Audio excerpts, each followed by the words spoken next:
Hit it. It's Friday, June 11, 2021, episode 135, and this is Harris Kupperman. And I'm Kevin Muir. Harris, what did you do to Patrick? Is he there? I'm here. He's there. Okay, listen, we'll chat with you guys in a second. This week we welcome to the show Diego Parrilla from Quadriga Asset Managers. We have a terrific macro discussion about anti-bubbles, how the governments are transforming the problems, and why everything is an option. Then it's that time, Kuppy's Corner. But this time, he's live with Patrick in Miami. And I'm Patrick Ceresna. Because I'm on the road, we're doing a slightly different format, but we'll be back to our normal schedule in the coming weeks. There is no talking charts this week, and there is no history, but we are going to settle up our bet with skin in the game. So stick around. We got a great show. We are also featuring no beer this week. That's it. We're saving all of the beer for this evening's Market Huddle Piss Up, where me and Kuppy are going to have a great time. It's going to be awesome. So, Lena, you got to hop on here. Yep. You're in Miami as well. I made it. This is the most we've ever had. We have Kuppy, Lena, Patrick, all live in Miami. I'm at home keeping the fort, defended. Yeah. So before we go on, we forgot to go through the Jim Leitner contest last week. So do we have the results, Kevin? Yes, we do. We're going to announce them. We're going to announce a winner. We're going to talk a little bit about it. It's going to be really exciting. In the meantime, let me give everyone the side effects. Nothing in this podcast should be viewed as investment advice. Listeners should consult an investment professional before making any decisions regarding topics mentioned in the show. Side effects of too much huddle may include Van Damming your Vega, diamond hand hallucinations, or Delta diarrhea. All right. Sounds too familiar. Okay. All right, let's get to our interview. It's our great pleasure to welcome to the show Diego Parrilla. Diego is the best-selling author of The Energy, The World is Flat, and Anti-Bubbles. He's an engineer, an economist, a portfolio manager of global macro volatility and tail risk. He does it all. Diego, welcome to the show. It's my pleasure to be with you guys. Thank you. Okay, let's just jump into it. You know, you do it all. There's lots of things there. Why don't you walk us through a little bit of your history in terms of how you came into be this portfolio manager with this diverse background? You know, what did you go to school for? Where did you grow up? Why don't you just kind of give us your backstory? Sure. I'm originally from Spain. I followed the family tradition and I became a mining and petroleum engineer in Madrid.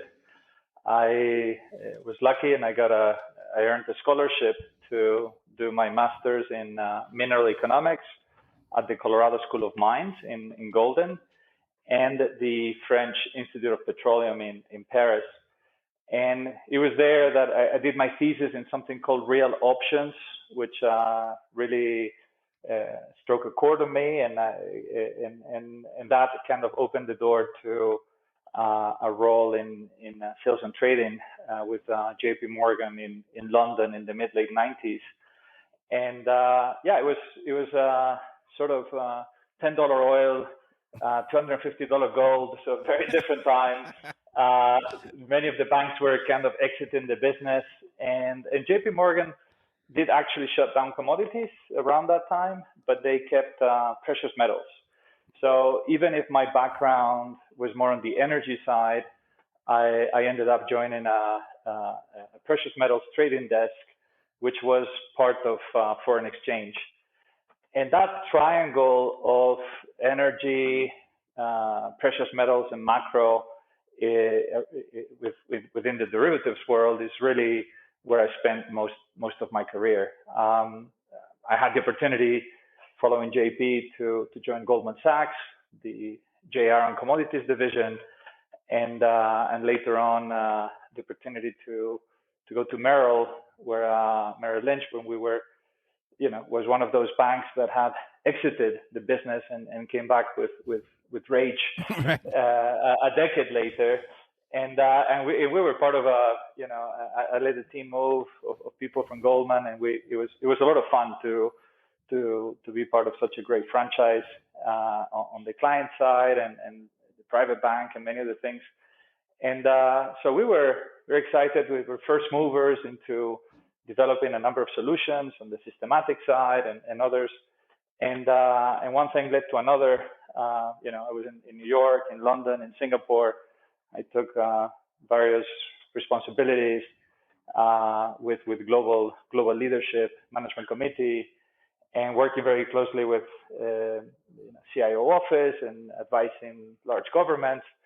And that sort of gave me the opportunity, to set up on my own.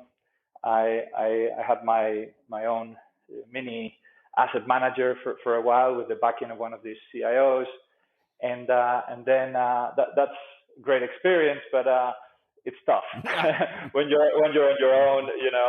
You're compliance, you're lawyer, you're everything, and even if I had 7 people at one point, it was tough. But it was an incredibly a fantastic experience, both developing the solutions as well as in many fronts. But then I had the opportunity to join some, my old colleagues at Bluecrest, former colleagues at JP, and that sort of got me back into the bigger scene with the on the macro portfolio manager. And yeah, I had a couple of more great opportunities with some large investors in macro, like Diamond Asia, at the time the largest macro in Asia, and this is all with former colleagues and friends, incredible experiences. And after 20 plus years abroad, and my kids having been born in London and raised in this very international background, it was sort of time for the family to make it back to Spain. Okay. And that's where when I came back, and I'm basically managing partner of Quadriga Asset Managers, which is a 1.8 billion asset and wealth manager, where we've been sort of competing on a global scale from Madrid. And I want to thank all the huge support we've received from many investors around the world, big pensions, big insurance. And yeah, that's been fascinating. That's where we're now, but also obviously you mentioned my books, that happened once I moved to the buy side, and I think writing those 2 books, The Energy World is Flat and The Anti-Bubbles, it was a game changer for me. I think at least we all do a lot of analysis, a lot of work, but I think forcing yourself to write a book is something I very much recommend to people. It's a tough job. I can imagine. But Had you learn so much. I tell you. I always joke saying you kind of start the book thinking, I know what I'm going to say. I know this topic, and I can say that once you start writing and you're forced to put all those thoughts and structure, you get to know the materials way better. And so by the time you finish writing the books, you have a completely new dimension on the knowledge. And that's why, I think writing is such a great discipline, and why I continue to do it on a regular basis, and why I strongly recommend that everybody does it. It's, like the great Greek philosopher said, Cicero, if you want to, he said, if you want to learn, teach. That's right. I would say if you want to learn, write. and that works. It's worked for me. And this is an ever learning process. So very, very humbly trying to get our own thoughts together, and hoping that would help other people as well. Well, okay, I have so many questions. First of all, I imagine after living in London that the weather in Spain must be a huge relief. Well, London, there's a word in English which is overcast. Yeah. Which when you live in Spain, at least in Madrid, you kind of wonder, what is it? I mean, we have You forget it. we have cloudy, Yeah. and sunny. Yeah. But the overcast is not really something we're used to. So I learned it the hard way in London. It's like, oh, now I know what it means. Now you truly understand what overcast is. The Winnie the Pooh Exactly. books all of a sudden mean much more. The Eeyore with him being down in the dumps. I have a couple of questions. First of all, you mentioned your thesis and you said real options. What do you mean when you say real options? Okay, so basically, real options, we're applying option theory to value real assets. Oh, okay. So what it means is, I did my thesis in valuing a copper mine, and the conventional way to value assets is you look at the future cash flows and you discount them, and then that NPV gives you the value, right? Yep. So what happens when the cash flow is negative, when the NPV is negative, right? So you take a copper mine, your marginal cost of production might be X, and the price of copper is below X, right? So you wouldn't, the idea here is that the conventional methods would tell you this asset is worth minus 300 million, right? But if you went to an auction, it actually priced at plus 50 million. Right. And people would wonder what's happening here.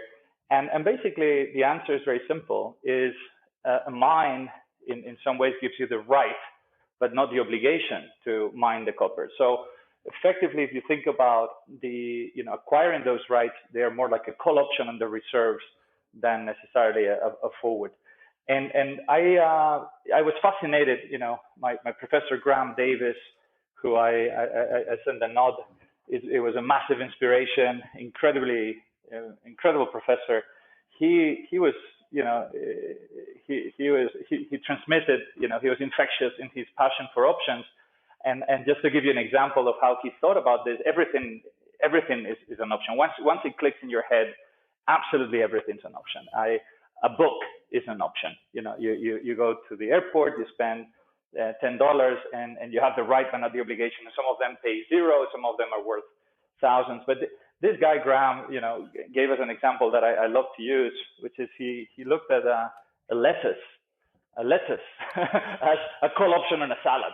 So it's like when you go to the supermarket, you think, okay, I'm going to spend $1. And it is an option. You buy it and you have whatever 3 days of time expiry to convert it to a salad. So this was really fascinating. I think that being able to apply the science around option valuation to real assets is incredibly valuable. And that's something that it's become very close to my investment philosophy and my thinking.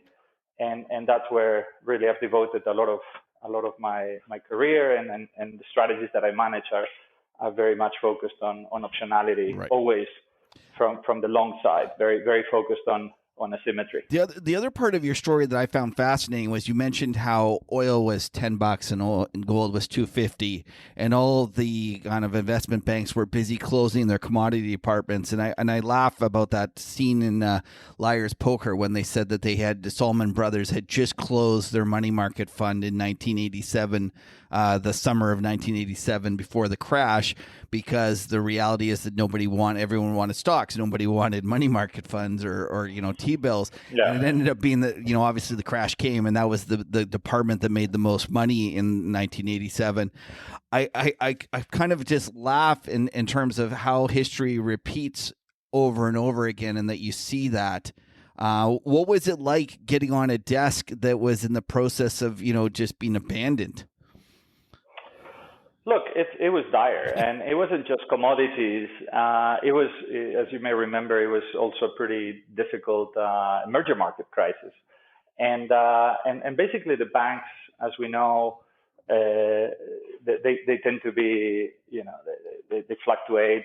Some suddenly the investment banking division takes over, and they have a set of directions, and then the markets division becomes very powerful, and they come in and they want to grow, and then these areas become really fashionable, and they hear that Bank X is making a ton of money in here, and it's a highly competitive, volatile. But the issue with commodities, which has made it so tricky over the years, is the physical nature of commodities, right? The banks, in some ways, felt that it was hard to compete with at the time people like BP or even the Glencores of the world, right? And you're trading commodities, and you were doing derivatives, but you weren't really quite able to do what they were doing on the physical side, and you would never have the huge infrastructure or storage capacity or things to take things into delivery. So the banks they had a clear edge with respect to the financial side and the hedging and things like that. The investor business, the private banking business, etc., it was extremely undeveloped, it was when I was there that really started to grow and become a bigger engine. Hedge funds were, not very active. And so I can see why the banks would exit later on, after 2008. You had yet again people questioning why are banks involved in Lehman or whoever involved in whatever physical electricity trading and with all the nuisances that it brought over. So commodities has been one of those areas that has significant potential. It can be really add a lot of value to the franchise, but at the same time, when things go difficult, unless you have really strong commitment and support, then these things can go easily. And we've seen many banks, building incredible franchises. I could give you a few names that effectively were wound down in no time, because of a couple of decisions were made. And I think that's where perhaps Goldman and Morgan Stanley really stood out, and they were the only ones that really kept that business and the commitment all the way through the worst times.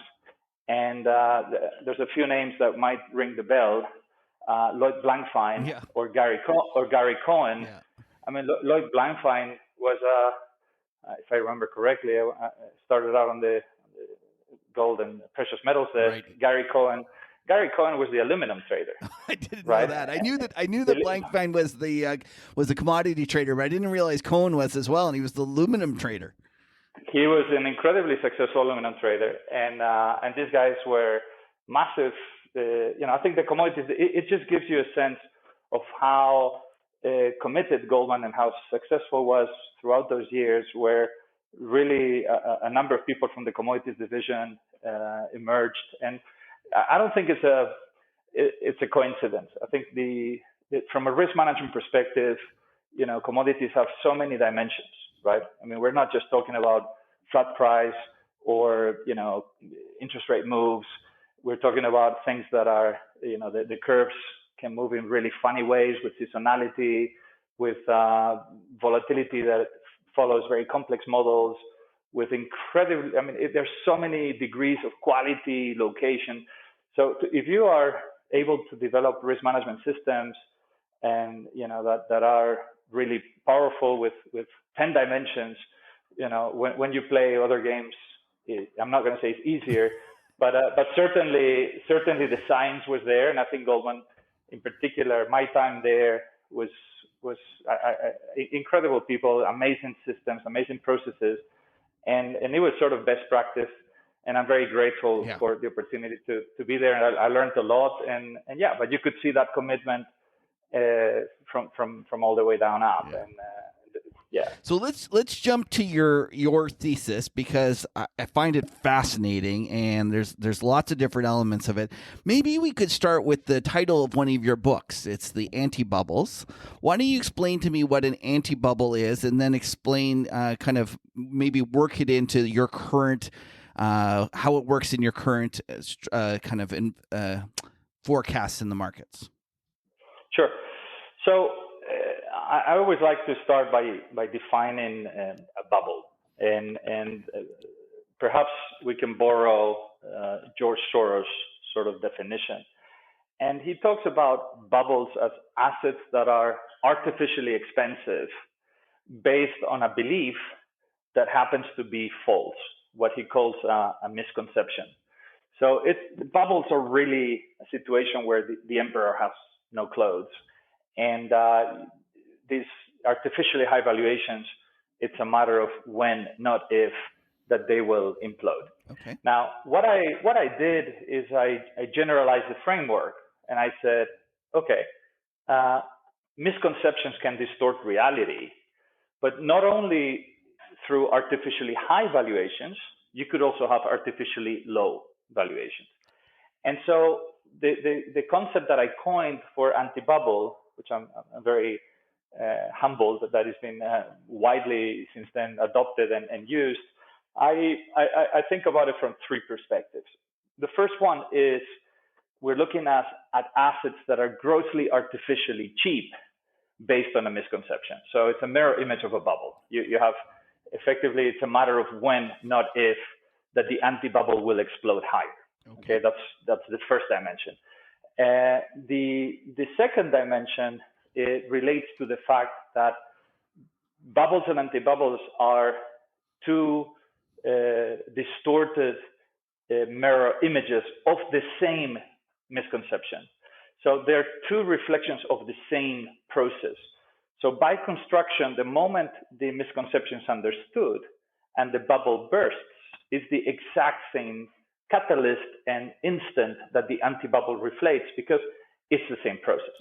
So I called it anti-bubble, a little bit like an antivirus or an anti-missile. It's a defense mechanism against the bubble, right? It's and the third dimension, which is slightly more subtle, is there's an element of risk premia associated with this. For example, we could think about, I would argue that the S&P and the VIX follow a bubble anti-bubble relationship. Why do I mean this? I mean, artificially low volatility can actually result in artificially high equity markets. And this could be because of qualitative and quantitative reasons. So qualitatively is the perception of no risk. Qualitatively, it could be, the autocorrelated process of, trend follower strategies or vol targeting strategies, or risk parity that effectively are forced to buy as volatility goes down, are forced to sell as volatility goes up, in a way. And so this dynamic is fascinating, because effectively what matters is that the market is giving you insurance, the cheapest, when you need it the most. Look at the market today. We're making yet new all-time highs following the inflation print.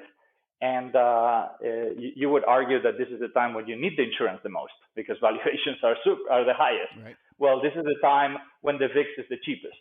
Okay, so this is part of the idea, is being a contrarian and how to try to effectively create portfolios that are playing in a way both sides, understanding these relationships, and so the concept itself goes hand in hand with a macro thesis. And what got me to write this second book, The Anti-Bubbles, was sort of negative interest rates.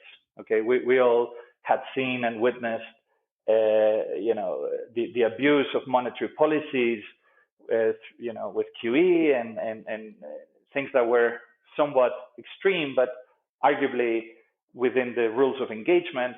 But for me, negative interest rates was sort of step too far. And that was really what got me thinking a lot.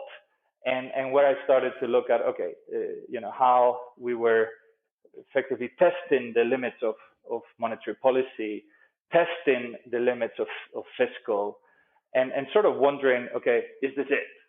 Can we really honestly just, resolve problems by printing money and borrowing debt? Is it as simple as this? And through that process, what becomes very evident is something's got to give. And as I discuss, I think monetary policies without limits, they're not solving problems. They're doing a few things. The first thing they're doing is they are effectively kicking the can down the road. So we are just delaying the problem, right? We are passing the problem to the future generations, to other people. The second thing that we're doing, and this has been driving global macro for a long time, is they are transferring the problem in the form of currency wars and trade wars. Currency wars, we have the US, following 2008, very aggressive QE. Europe sort of stays in a more orthodox way, worried about inflation, and basically this resulted in euro dollar going to 150, and 4 years later, 2012, Europe blows up, and we blew up for a number of reasons, but part of that was the large loss of competitiveness versus the US. And guess what? China, where the currency, the dollar was pegged. And so Europe finds itself that by being the good citizen, by being well behaved, it's lost its competitiveness. It blows up. And when Mario Draghi walks in, he says, I'll do whatever it takes to save the euro. But in the small font, he would say, I will send the euro to parity. And I like that. I need it. I like that in small font. Yeah, I need to defend myself. And this is the only reason you have negative interest rates in Europe. Yeah. Is because the Fed was at zero. Right. It's as simple as that. If the Federal Reserve had been at 2%, you would have never, ever seen negative interest rates in Europe. It's so simple. It's a current account versus capital account game. You had a Europe, particularly Germany, that was a net exporter at 125 in the euro dollar, yet you had to offset this with capital outflows. And so what you see with currency wars, which are kind of the name of the game, they go into a new phase, which is trade wars. And trade wars are effectively the defense mechanism against currency wars, because you could be in a situation where someone is being abusive, not naming names, but it could be China, it could be the US, it could be whoever. So effectively, by trying to devalue their currency and pass you the problem, what China's been doing, you could argue, is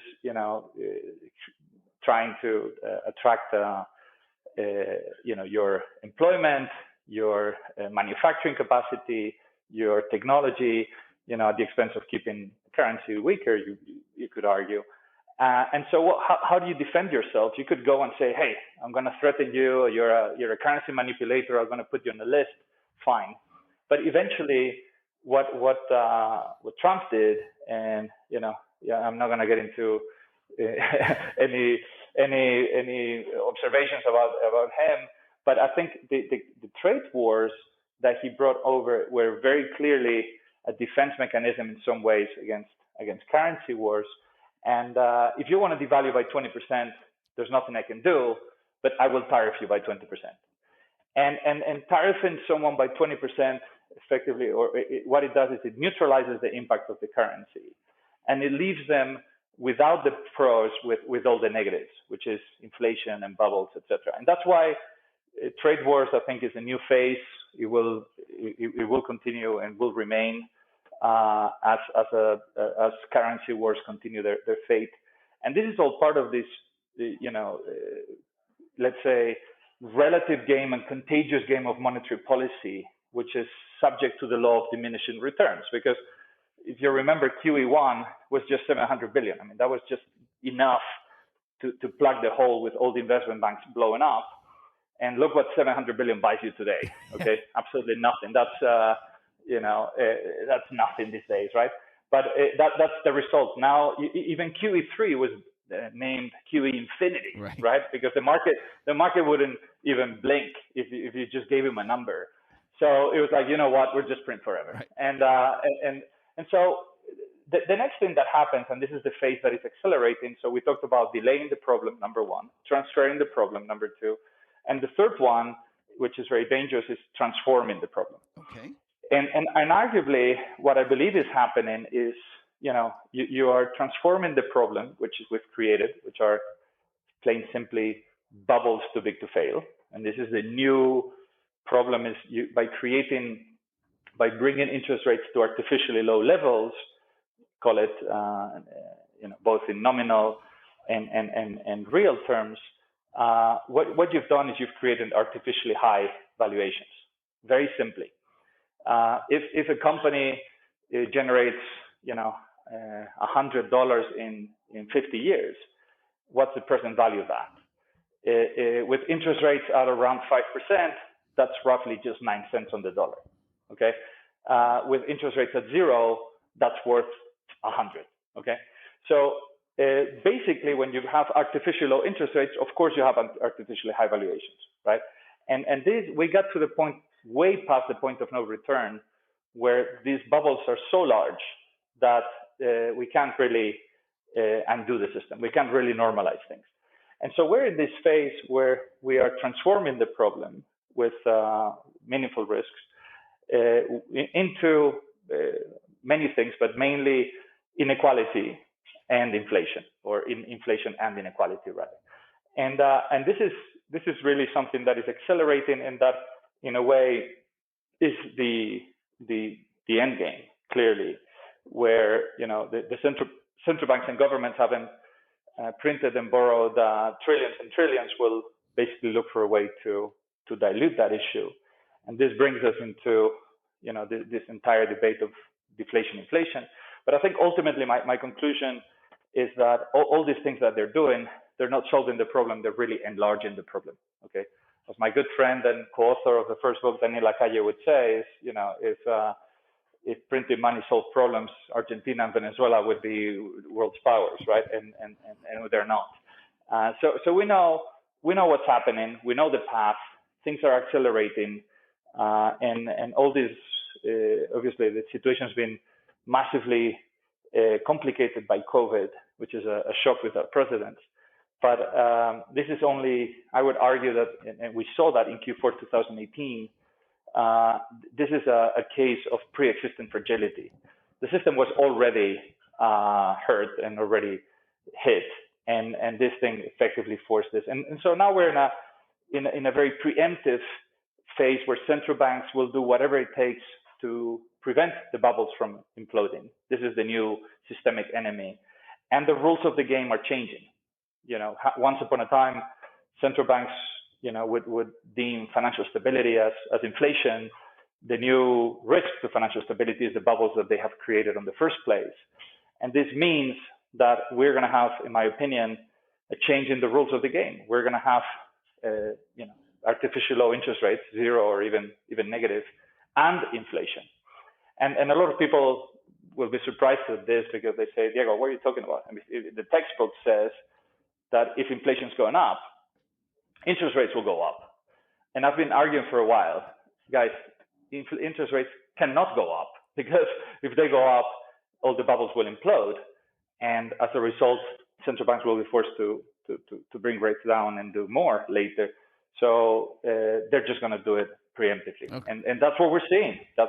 And this is kind of the name of the game, which is just compounding all the pieces that I mentioned, the debt, the currency wars, the trade wars, the inflation, the inequality. Things are really accelerating, and this is all part of the process. This is all part of the thesis, and we'll see where we end. But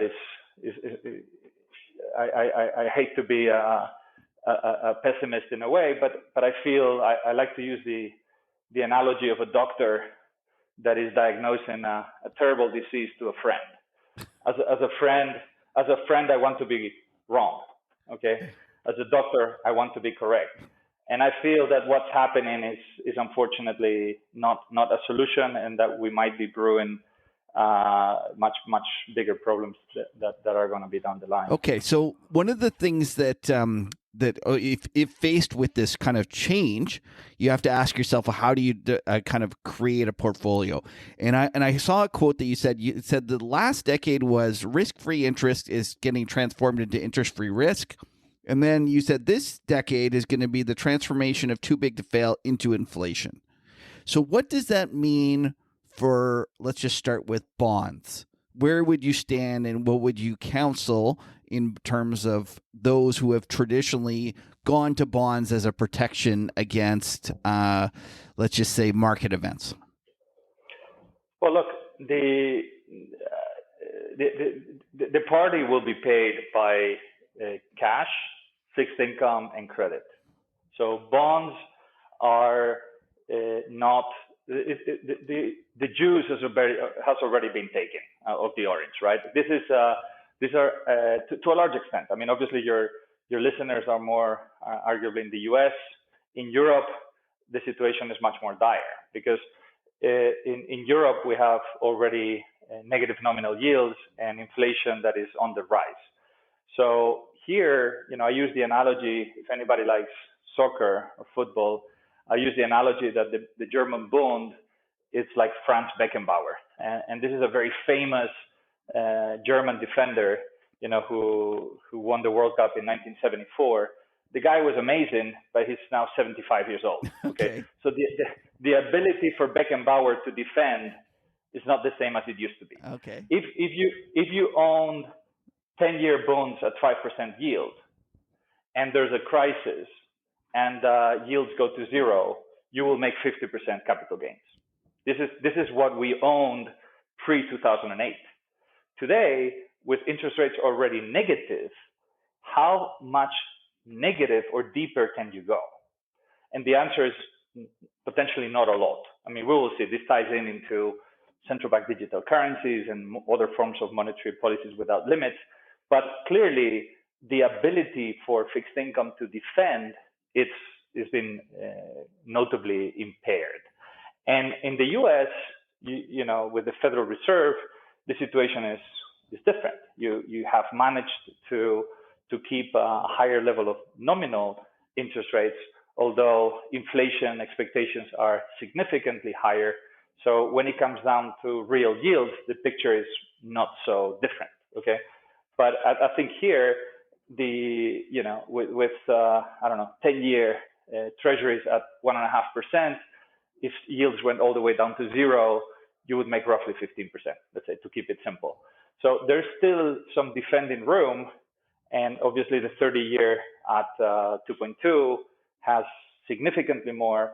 And if you then factor in tips, where you also get the kick from inflation, I actually think that long-dated treasuries are potentially a decent defender for the portfolio, because you still have some room for rates to go lower. But this is a very polarized debate.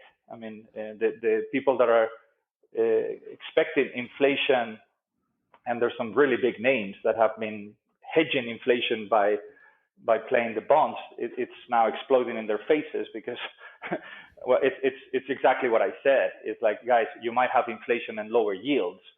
So to hedge inflation by shorting the bonds, in that case may not work. So I think this is an area that is interesting. I think when you think about the portfolio construction, I think it's absolutely critical to build a team with in a way that you will have effective diversification. And the enemy here is what I call false diversification. And this is something that has become very prevalent because of the reasons we're describing. What I mean by false diversification is, you build a portfolio that has a bunch of things. Okay, so I have a bit of Amazon, a bit of oil, a bit of Apple, a bit of whatever, credit, emerging markets, commodities, whatever.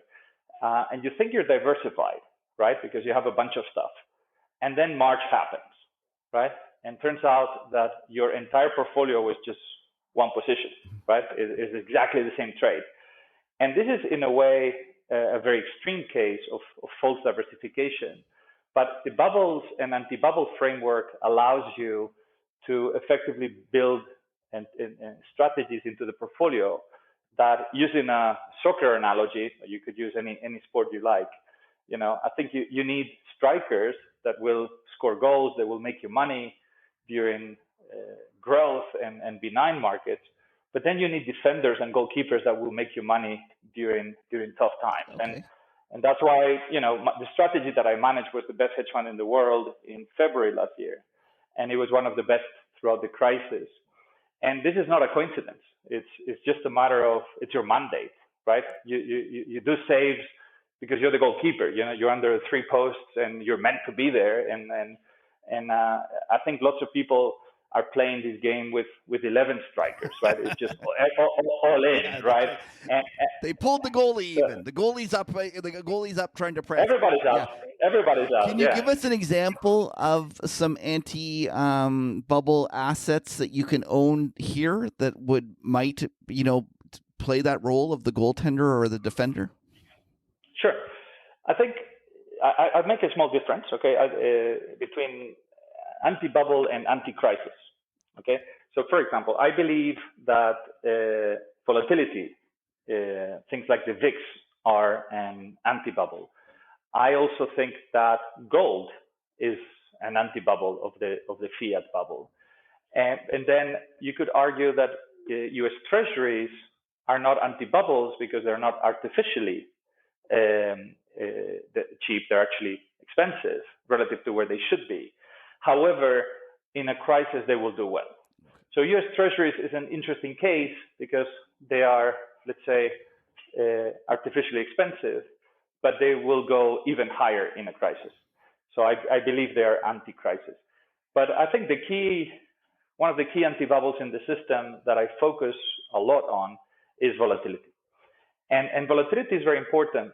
There are two key dimensions when you think about building your team. One is volatility and the other one is inflation. But we're talking about volatility as an anti-bubble. We need to think about this, and I like to use the analogy of fluid mechanics. Okay, bringing my engineering hat, and basically the markets and fluids behave in distinct ways. In fluids, you have two main regimes: what we call laminar regime and turbulent regime. And laminar regime is sort of a linear world where things are stable and predictable. A turbulent regime is chaotic, right? Things happen.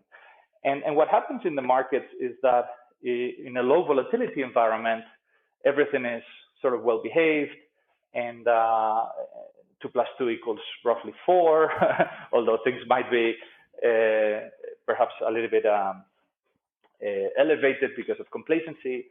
But the thing with volatility is that it's a bit like, I use the analogy of driving a car, right? You might be driving a car at 200 miles an hour, let's say, and the speedometer says you're going at 80, right?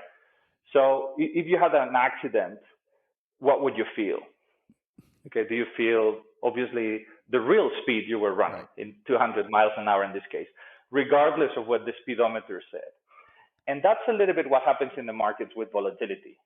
Low levels of volatility, both implied and realized, could give you the sense that you're not running a lot of risk. So ex ante, you might not be really aware of how much risk you're taking, but then things happen, okay? And boom, that's when volatility explodes. You realize perhaps what you really own.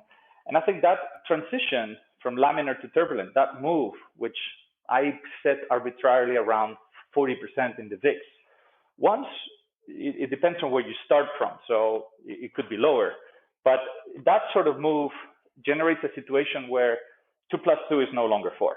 Okay, it's a situation where as volatility explodes, your value at risk explodes. Okay, in that moment, your systems, your boss, your stops are getting triggered, and you are reducing your position.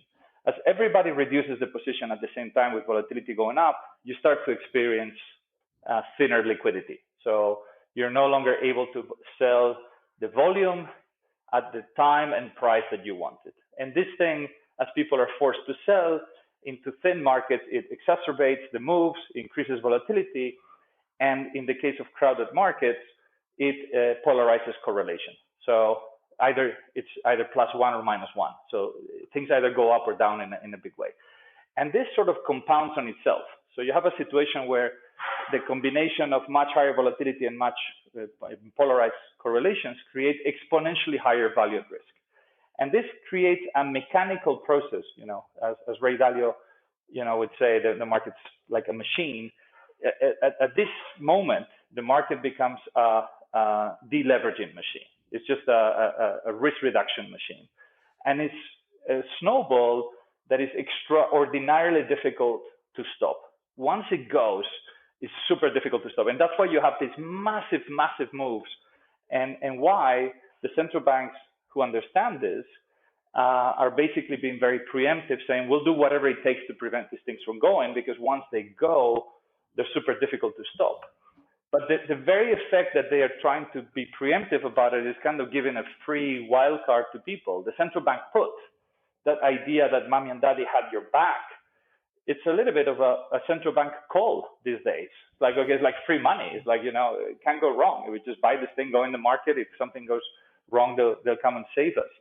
And this is effectively creating a bigger and bigger and bigger problem. And this is the trap, where we are. So I think things like volatility, the VIX, I think are clear anti-bubbles. And I would argue, this is a very important point, how do you determine whether it's a bubble or anti-bubble or what ratios or whatever? I think look for the misconception. If you can find the misconception, that will give you the bubble or anti-bubble, right? You could think about there's no inflation, or mommy and daddy have everything under control, or whichever misconception, and there are many of them in the system. But once you identify those misconceptions, it's relatively easy to spot the bubble and anti-bubble, and then the question becomes how do you build a portfolio, right? And I would argue, going back to the football team, that this is not about having a crystal ball. Oh, we're going to attack, we're going to win. No, this is about having a balanced team at all times. You want to have you need strikers, you need defenders, you need midfielders, and you need to rebalance. And this is the opposite of having a crystal ball. I mean, to me, kind of making money is really about, in the long term, is really about having the right strategy, the right players, and rebalancing. And so you need to embrace volatility, and that's something that I think is very powerful. But it goes against the instinct of many people that thinks that a good portfolio, if you have 30 positions, all 30 should be in green. Right. Okay, that's a mistake, because if all 30 are in green, trust me, all 30 might be red, and that's the problem. So I know it's hard to have parts of your portfolio that may not be doing well every single time, but this is really not about the individual players. This is about the performance of the team. And for those who follow soccer, I mean, we could use any other sport, I guess. But in the case of football, it's very clear, right? I mean, Lionel Messi, the Argentinian player, might be the best footballer in the world, right? But a team with 11 Messis would be an absolute disaster, okay? To start, the guy who's unbelievable is 5 foot something. So as a goalkeeper, he would struggle a bit. His defensive abilities are not that great. And so, this is really about the team. And if you have someone like Messi, it's awesome, but you need perhaps a very strong midfielder that will do his part. So this is really about the team, and the team needs, things that will be truly diversified, both across volatility, risk on, risk off moves, as well as inflation, etc.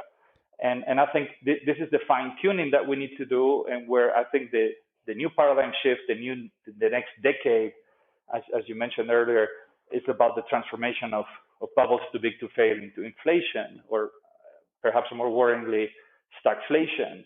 But these are trends that are there, and volatility and others, and it's going to be an interesting path ahead.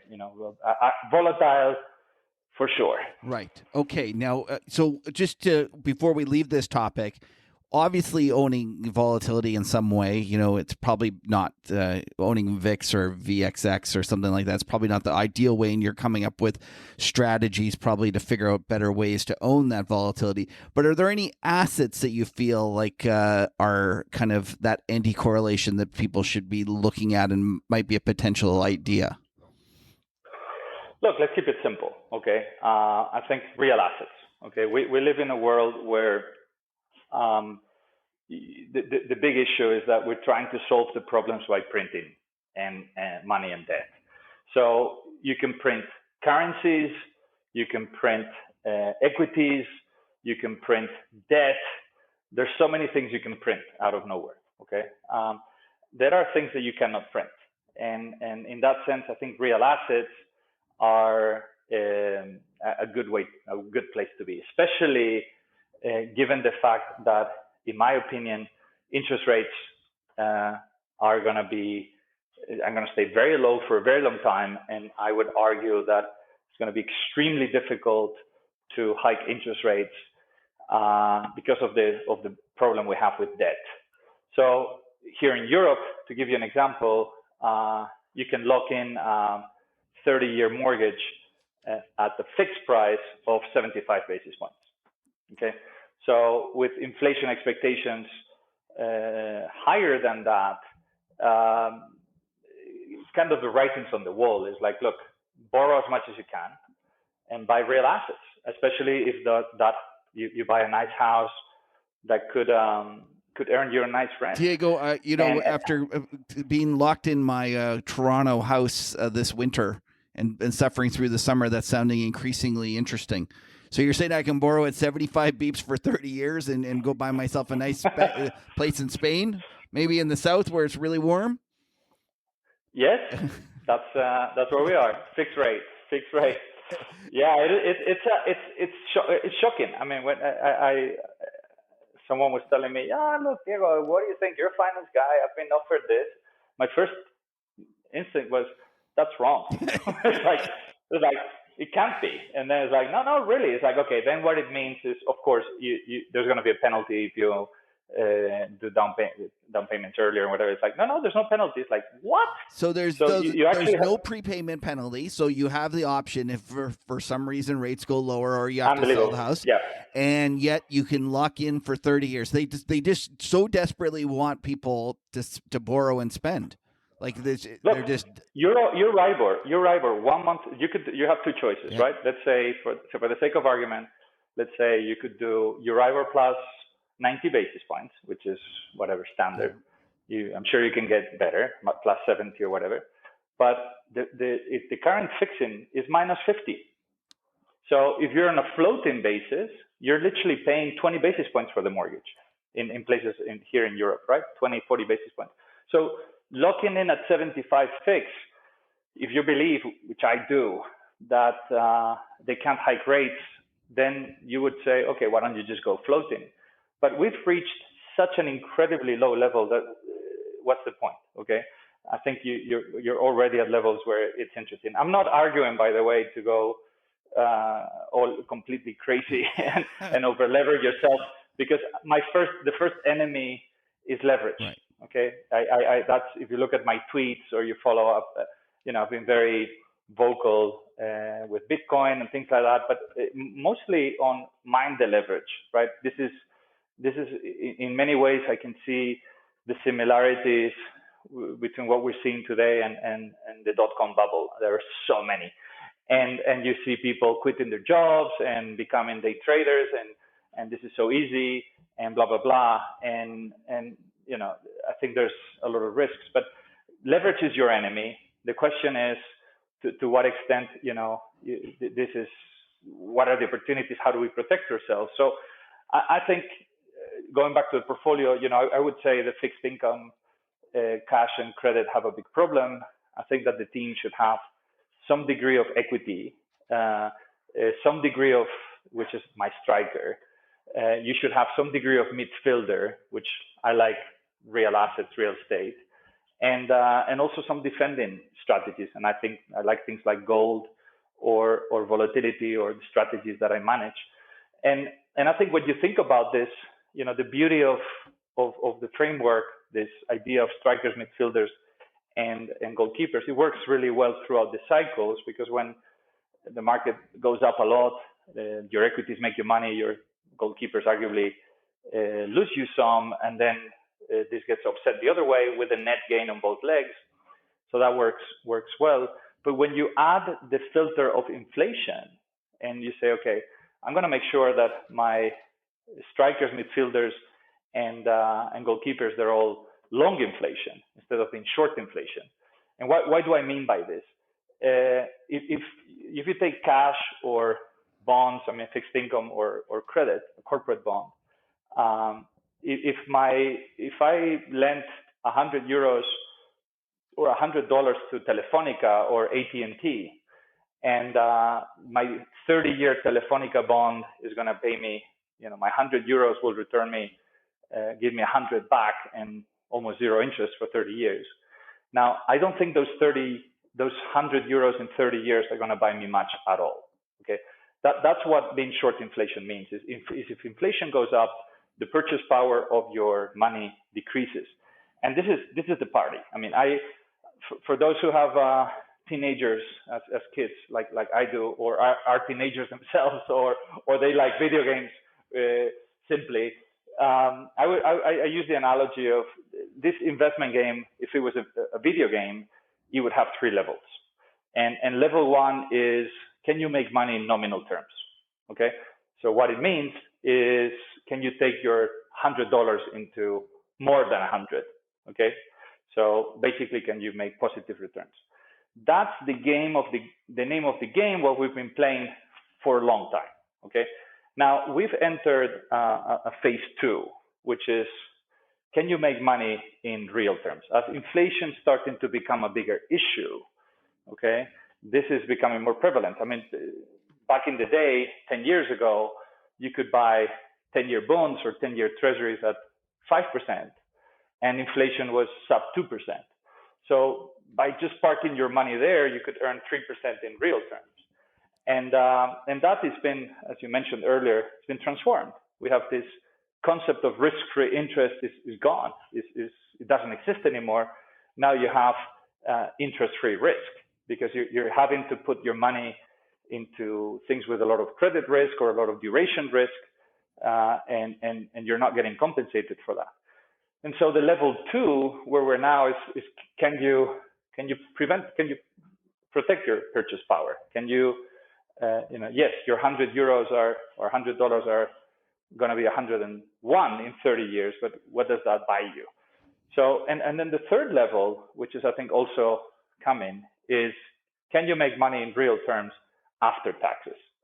And this is sort of how the governments try to close the circle, right? They have a problem, they print the hell out of it, they borrow a lot, and by doing that, they generate inflation, they create asset price inflation that creates inequality, and then the same guys come back and say, well, we have a problem with inequality, let's try to fix it by taxing. And it's sort of back to the original circle, where you haven't really solved anything. You've created a lot of underlying inflation. You've created this circular process, and that's why, throughout the decades, things like gold or real estate or whatever just continue to go up. And this is the name of the game. So I think that's one way to think about it. I think it's a useful framework, and I insist it's mind the leverage. Make sure your team is diversified, and you have, you're well positioned for both risk on and risk off. But also, I think the one dimension we need to make sure that it's properly looked at, because it's going to become a much bigger issue, is inflation, which, in my opinion, is, yes, we're seeing some temporary effects, but I think it's real, and it's likely to remain and possibly accelerate. So, Diego, one of the things that I've heard you speak about is the fact that a lot of people, when they're looking at their equities, they're not realizing the duration of their equities. Mm-hmm. And I thought you had a great point on a recent kind of YouTube that I watched, that you talked about the fact that people often make a mistake of comparing their equity or their earnings yield on their S&P 500 position, for example, with the yield on the 10-year Treasury. And you were arguing that it was much longer. Could you walk us through why you believe that? Sure. So the first point is that when you think about valuations in absolute terms, it's hard to argue that equities are not expensive. They are expensive today. You by any kind of measure that you look at, in absolute terms, equities are expensive, and they are, as of today, at new historical highs. Now, the debate comes often when you look at, you say, yeah, equities are expensive, but they're cheap relative to the bonds. And you're trying to compare apples and pears, right? So, it's relatively easy if you take a fixed income, a bond, to look at what's the implied yield, yeah? So you say, okay, what's my, I invest $100, it pays me 3% per annum, it gives me back X, you can see what's the implied yield. When you do that exercise with equities, i.e. you sort of transform your equity into a fixed income-like product, you get something that is is the equity yield. And there are different models and different things you could do to try to come up with that. Some assumptions with growth and dividends and whatever. Now, the question is that once you do that, and people are comparing, as you mentioned, the S&P with the 10-year Treasury and saying, look, the equity yield that you're getting in the S&P is higher than the S&P, and it's actually very attractive. The basic mistake is that if you look at that equity modeled as a fixed income, and you look at the duration, you see in our case, our analysis shows us that the duration of the S&P is closer to 28 to 30 years, right? So if you want to compare apples with apples, you must compare the S&P with 30-year treasuries, not the 10-year. And when you do that, you see that actually the equities are not only expensive in absolute terms, but they're also expensive in relative terms. So we think there's a bit of a fallacy. Obviously, this is even more acute for things like the Nasdaq. The Nasdaq has, in our opinion, an average duration of 40 to 50 years. Okay, yeah. So the S&P is like 30. So think about, this is the reason why, to some extent, the whole value versus growth, right? It's in some ways, if interest rates go to zero, the cash flow the present value of a cash flow that you will get next year doesn't change, right? But the present value of a cash flow that you're going to get in 50 years or 100 years changes massively, right? As we mentioned earlier, at 5% interest rates, the present value of 100 or $1 is just 9 cents. So at 0% interest rates, is the present value of $1 is $1. So you have like by bringing interest rates from 5% to zero, you are you're artificially inflating the value by 11 times. Okay, that's all 100% artificial.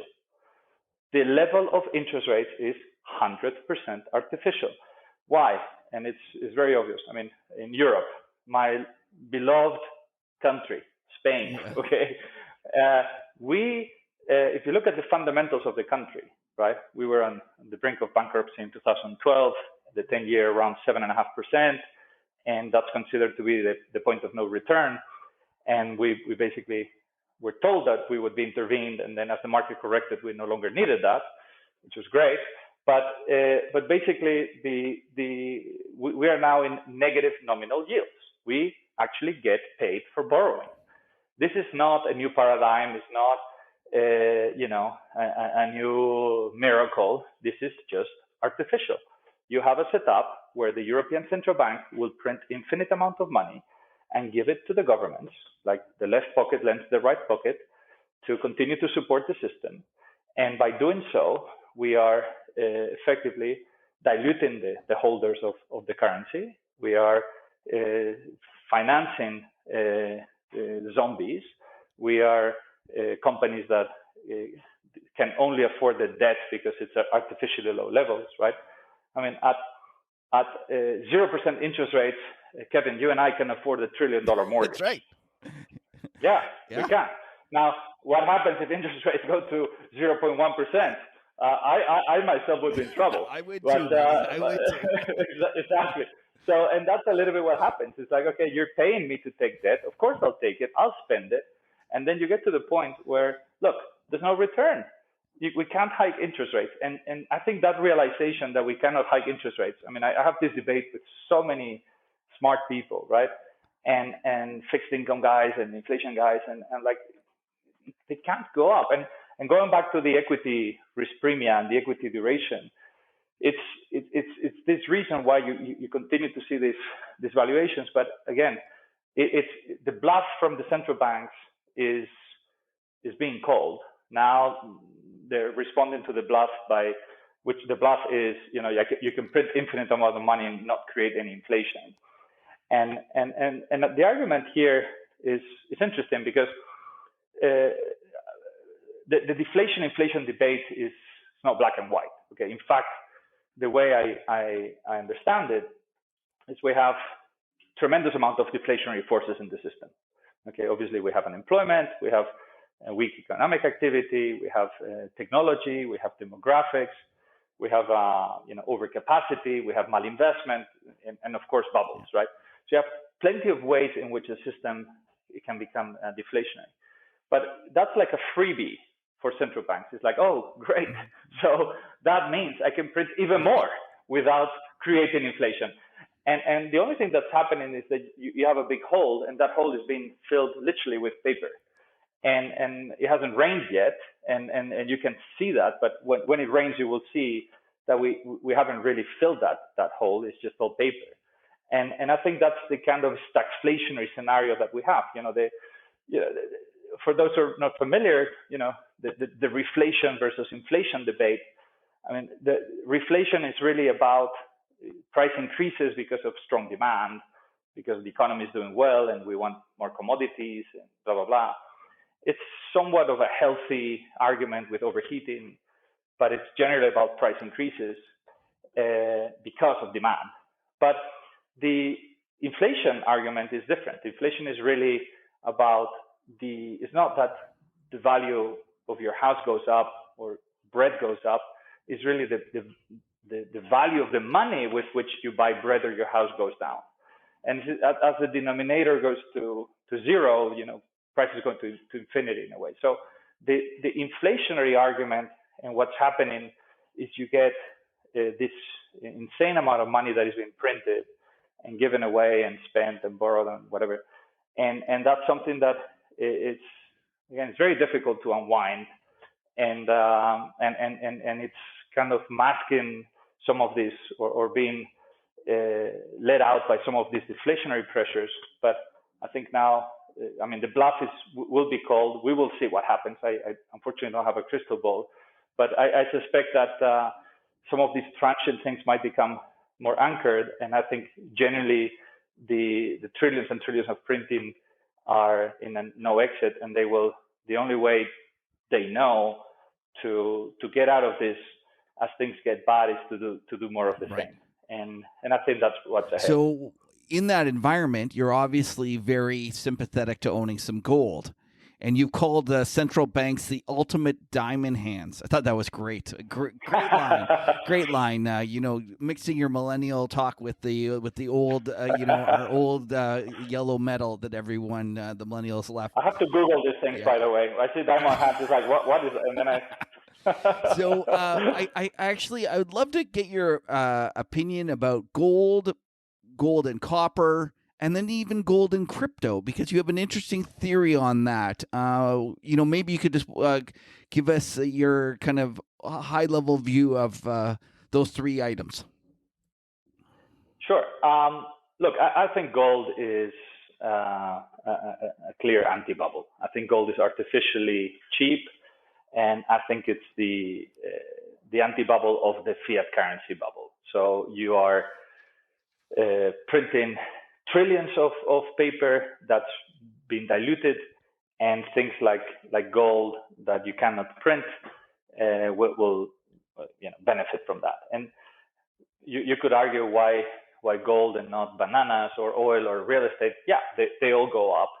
It just so happens that gold is not only a real asset, but it's the monetary asset of choice. And it has a very lengthy history, and central banks, it sort of has the sweet spot of chemical and physical properties that make it, rare enough, but also abundant enough and to play that role.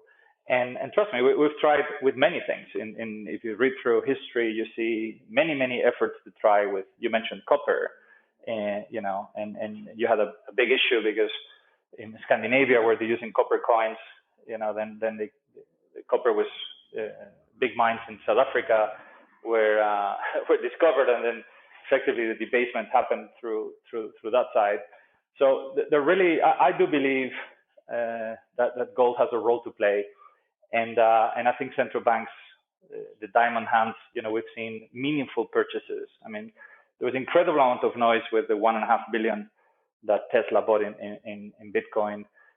we had a 2.5 billion ticket by a relatively small central bank in Hungary in Europe, and these are real purchases that gold is not being sold back. I mean, these are diamond hands. They're backing certain stuff, and we know Russia and China and many others. Can I just jump in there, actually, Diego? So for a little while, the central banks had actually slowed their purchases, and I guess during COVID and things, I missed the Hungary news. You're saying that the central bank bought a couple $1 billion, couple of yards, as they say, of gold, and that was recently. Yeah, that was a couple of months ago. It was a very large purchase. I can look at the exact numbers, but I think it was at the time it was about 2.5 billion, and it's a very meaningful purchase from a small guy. That there's more to come. Right. I think the central banks, and you've seen more recent news of Russia. If you think about the dollar, okay, and there's a lot of debate. I think Druckenmiller and many others have been talking about this, and this links directly to the point on gold, and we'll touch on crypto. But what's really happening here, and why? You have the reserve currency status, which is something you earn, and people are willing to park their money in your currency because they believe that you're going to be you're not gonna screw them up. Basically, you're not gonna print your way out, and so that reserve currency status comes with benefits.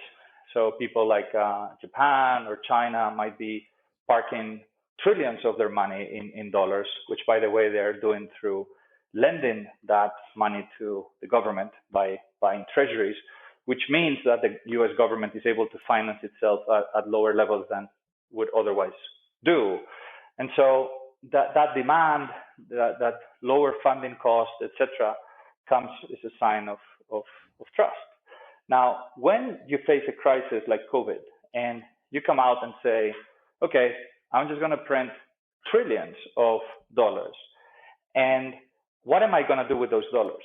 I'm going to basically give them to U.S. citizens, right? I'm going to print checks. I'm going to give them to the U.S. guys. I'm going to bail U.S. companies.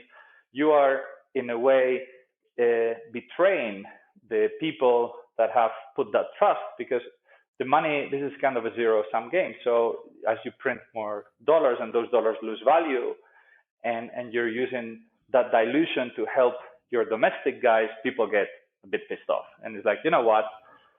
Enough's enough.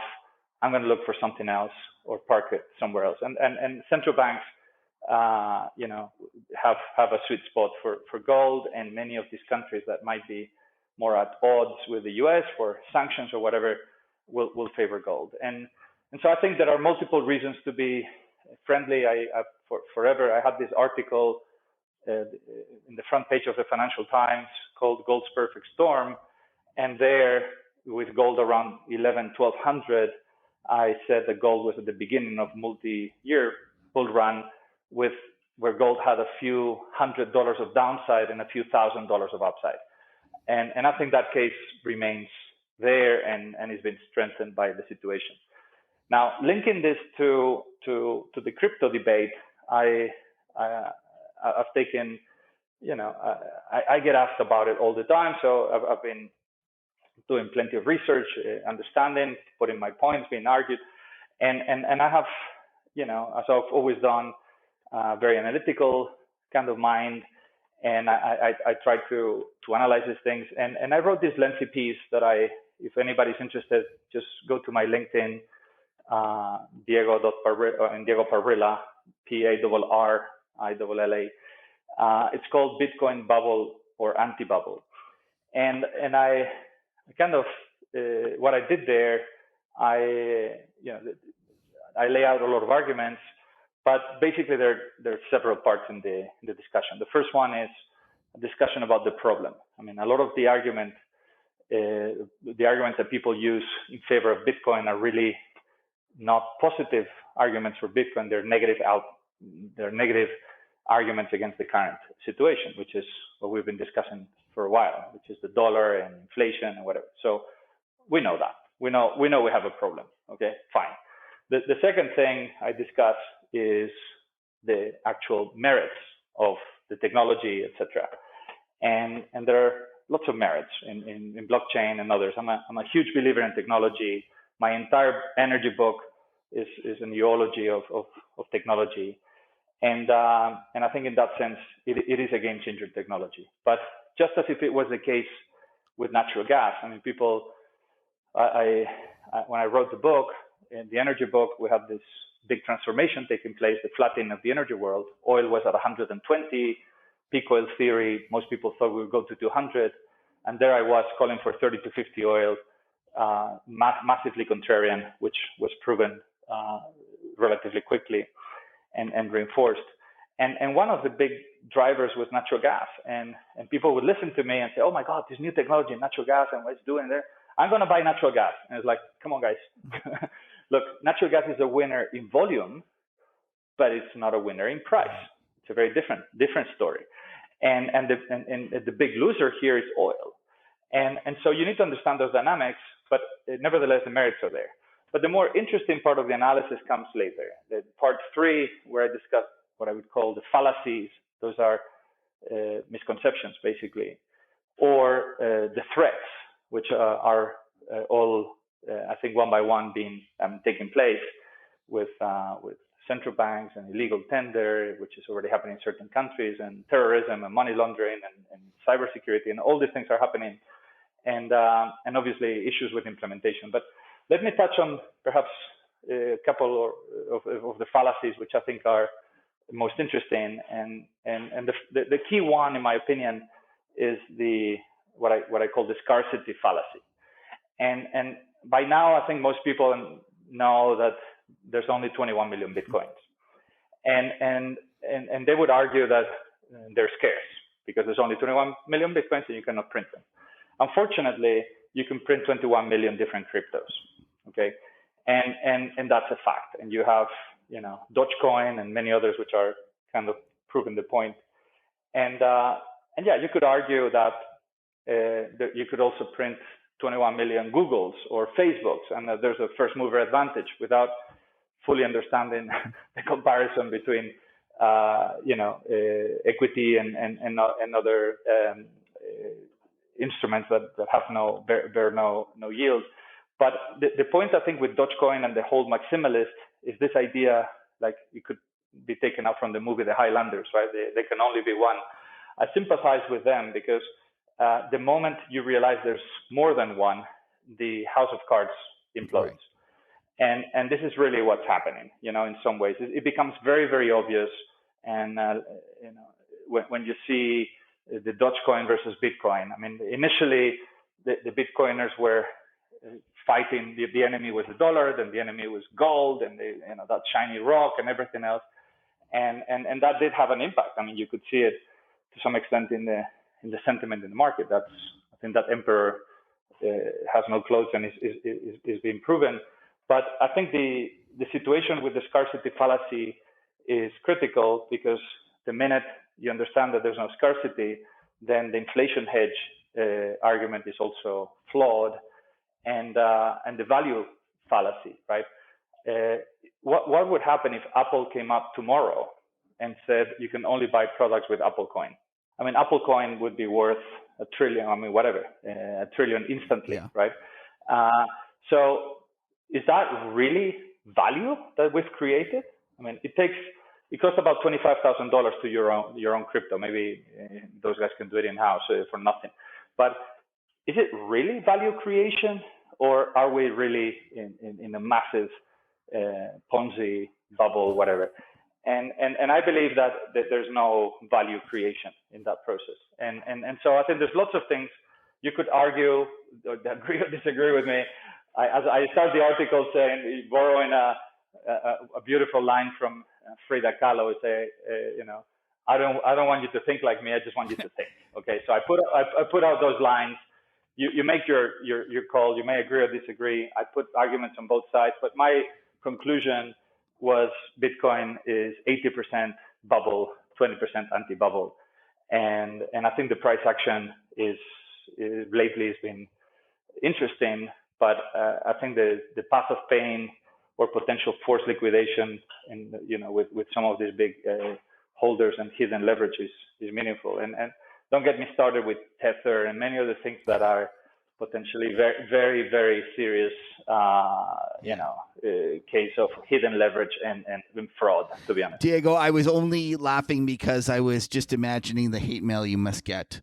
Because I can tell you that, I like to, remember that at the end of the day, this is just investing. It's not serious. It's not like something that's going to make or die. Like we're not saving lives here and things like that. But I was, shocked at the moment you say anything bad about Bitcoin, how much you get just inundated with stuff. So I can only imagine what you got from your article that you posted. But anyways, we'll go on to another subject.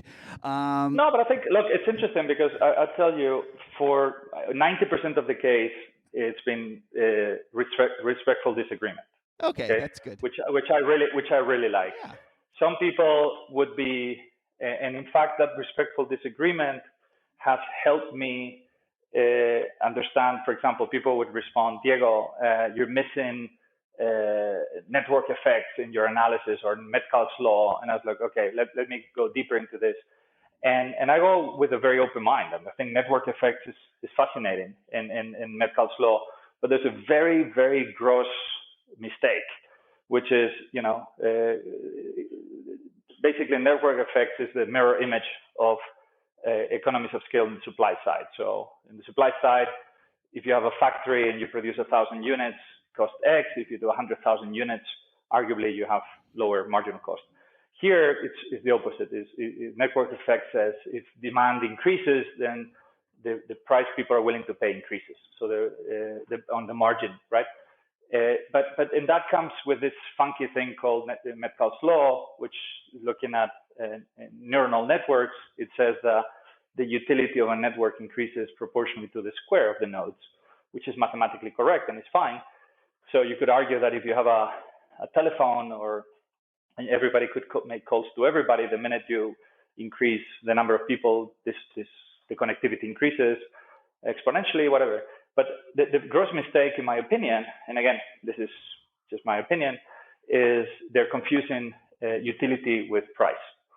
And that's very basic, okay? If we could connect in North Korea to our telephone global network overnight, and the utility of the network would increase exponentially, but that doesn't mean I'm willing to pay exponentially more for my telephone calls. In fact, it often is the opposite, or that the telephone company will be worth exponentially more. And so I think there are lots of things that once you try to truly understand them, or and that feedback on the whole is helped me basically cover gaps in the thing. So for example, another feedback was Tether. It's like, Diego, you haven't even, the argument is very compelling. You haven't even covered Tether. And I was like, okay, fine. So let me add that. But I think by now, there's a few people that are just very, very much one-sided and quite aggressive. But I am actually pleasantly surprised to say that on the whole, it's been a minority. And I love the thoughtful disagreement. I consider myself very flexible in terms of how thinking, and if I'm proven wrong, then happy days. Right. But I think we're here to not to follow blindly people, but I think we need to think for ourselves and develop our own views. And that's why, going back to the very first question in this discussion about writing, I think that helps you develop your own ideas. And yeah, the research is a powerful process, and you will. I love my parents, but I don't agree with 100% of what they do or say, right? But I still love them, right? Yeah, so Diego, I couldn't agree more. Like 95 or even 99% of people that are crypto enthusiasts are terrific people that are actually quite nice. It's just unfortunate that there is a contingent that are so aggressive that almost ruin it for everybody else. And that's just it's been my experience. Unfortunately, it was just overwhelming, and I'm the same way. At the end of the day, I want to learn and things like that. But the reality is that when you started to talk about the potential that there's, that the supply of crypto is not limited, you just got shouted down. And anyways, I don't want to go into that. We have a rule here. It's supposed to be Bitcoin is the asset that shall not be named.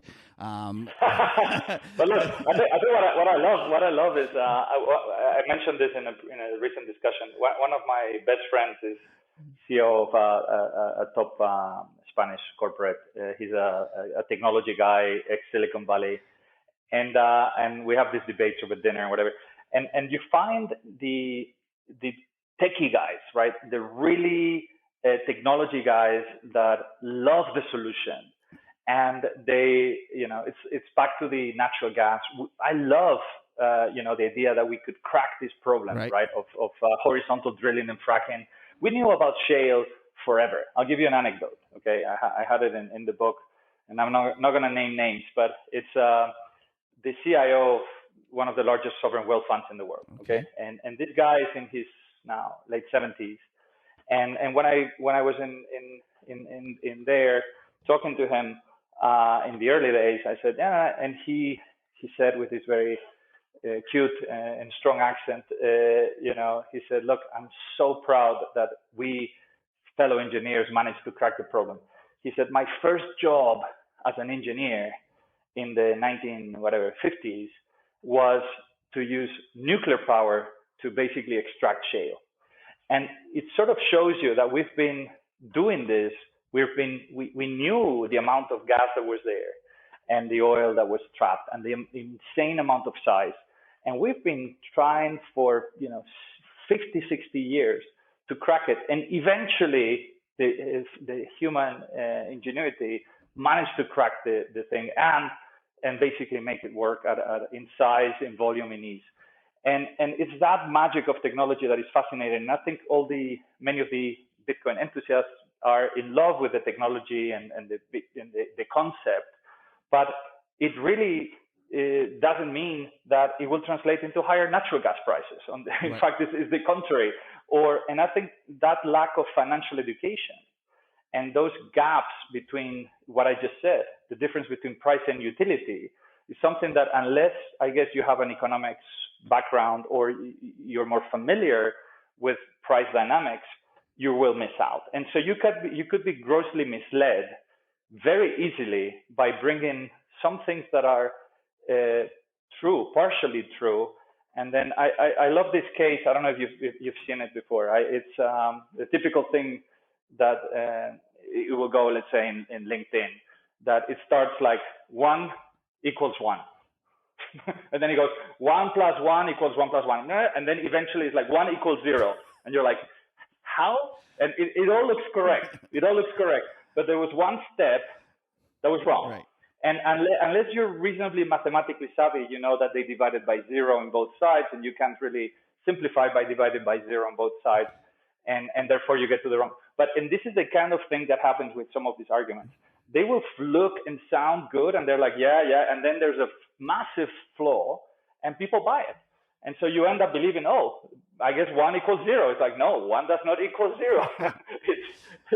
You just have a major flaw, but your limited knowledge in math doesn't allow you to see it. And you cannot divide by 0 on both sides and simplify. And that's the kind of thing that happens with, unfortunately, very often. But I have a lot of respect for the guys, their knowledge, the technology. And I think these guys are the ones that are very open, very thoughtful and very open-minded, right? Well, and I think that your comment that you can't confuse utility with price is really the essence of that argument. And I think it's a great way of articulating it. It could be a terrific success, and yet that doesn't mean that the price of Bitcoin is going higher.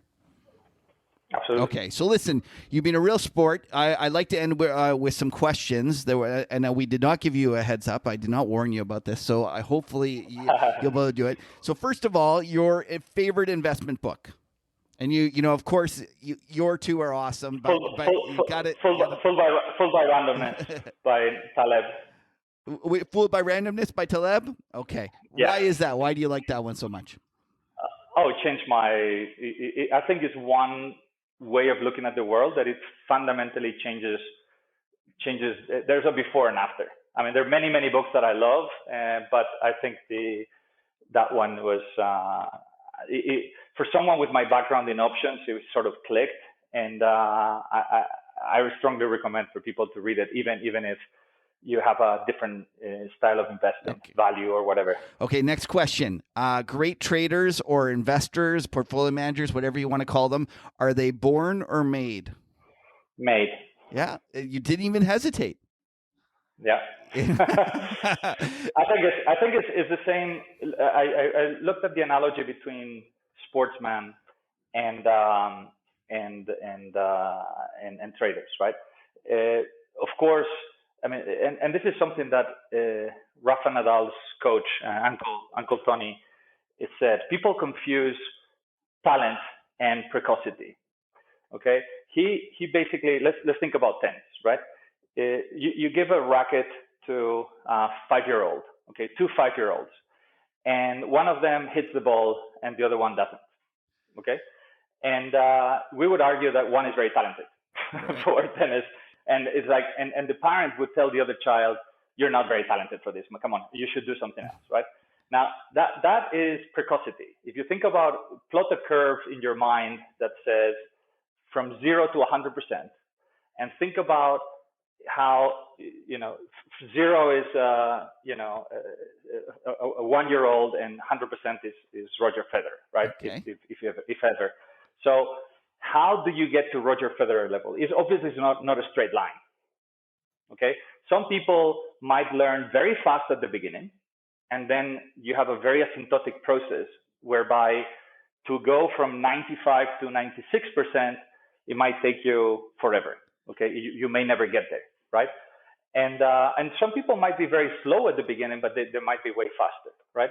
And what I loved about Tony Nadal is he described talent as the ability to continue to improve at the highest level.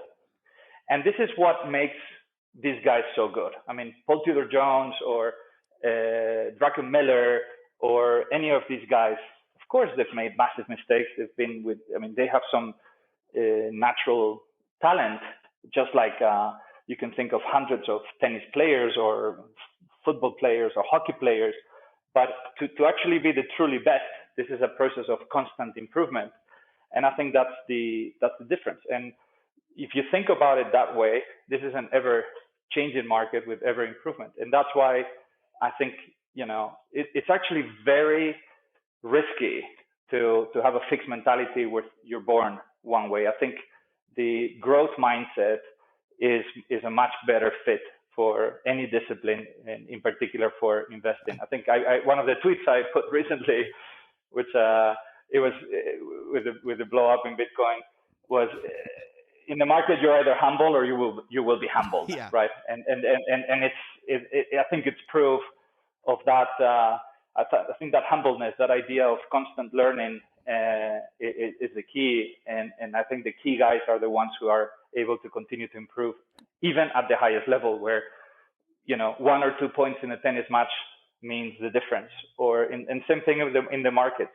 It could be a stop loss, it could be whatever, a position size. So it's a fine game. That's a great answer. One of the best I've ever heard. Okay, last question for you. If there's a young person that's interested in getting into our business, what advice would you give him or her?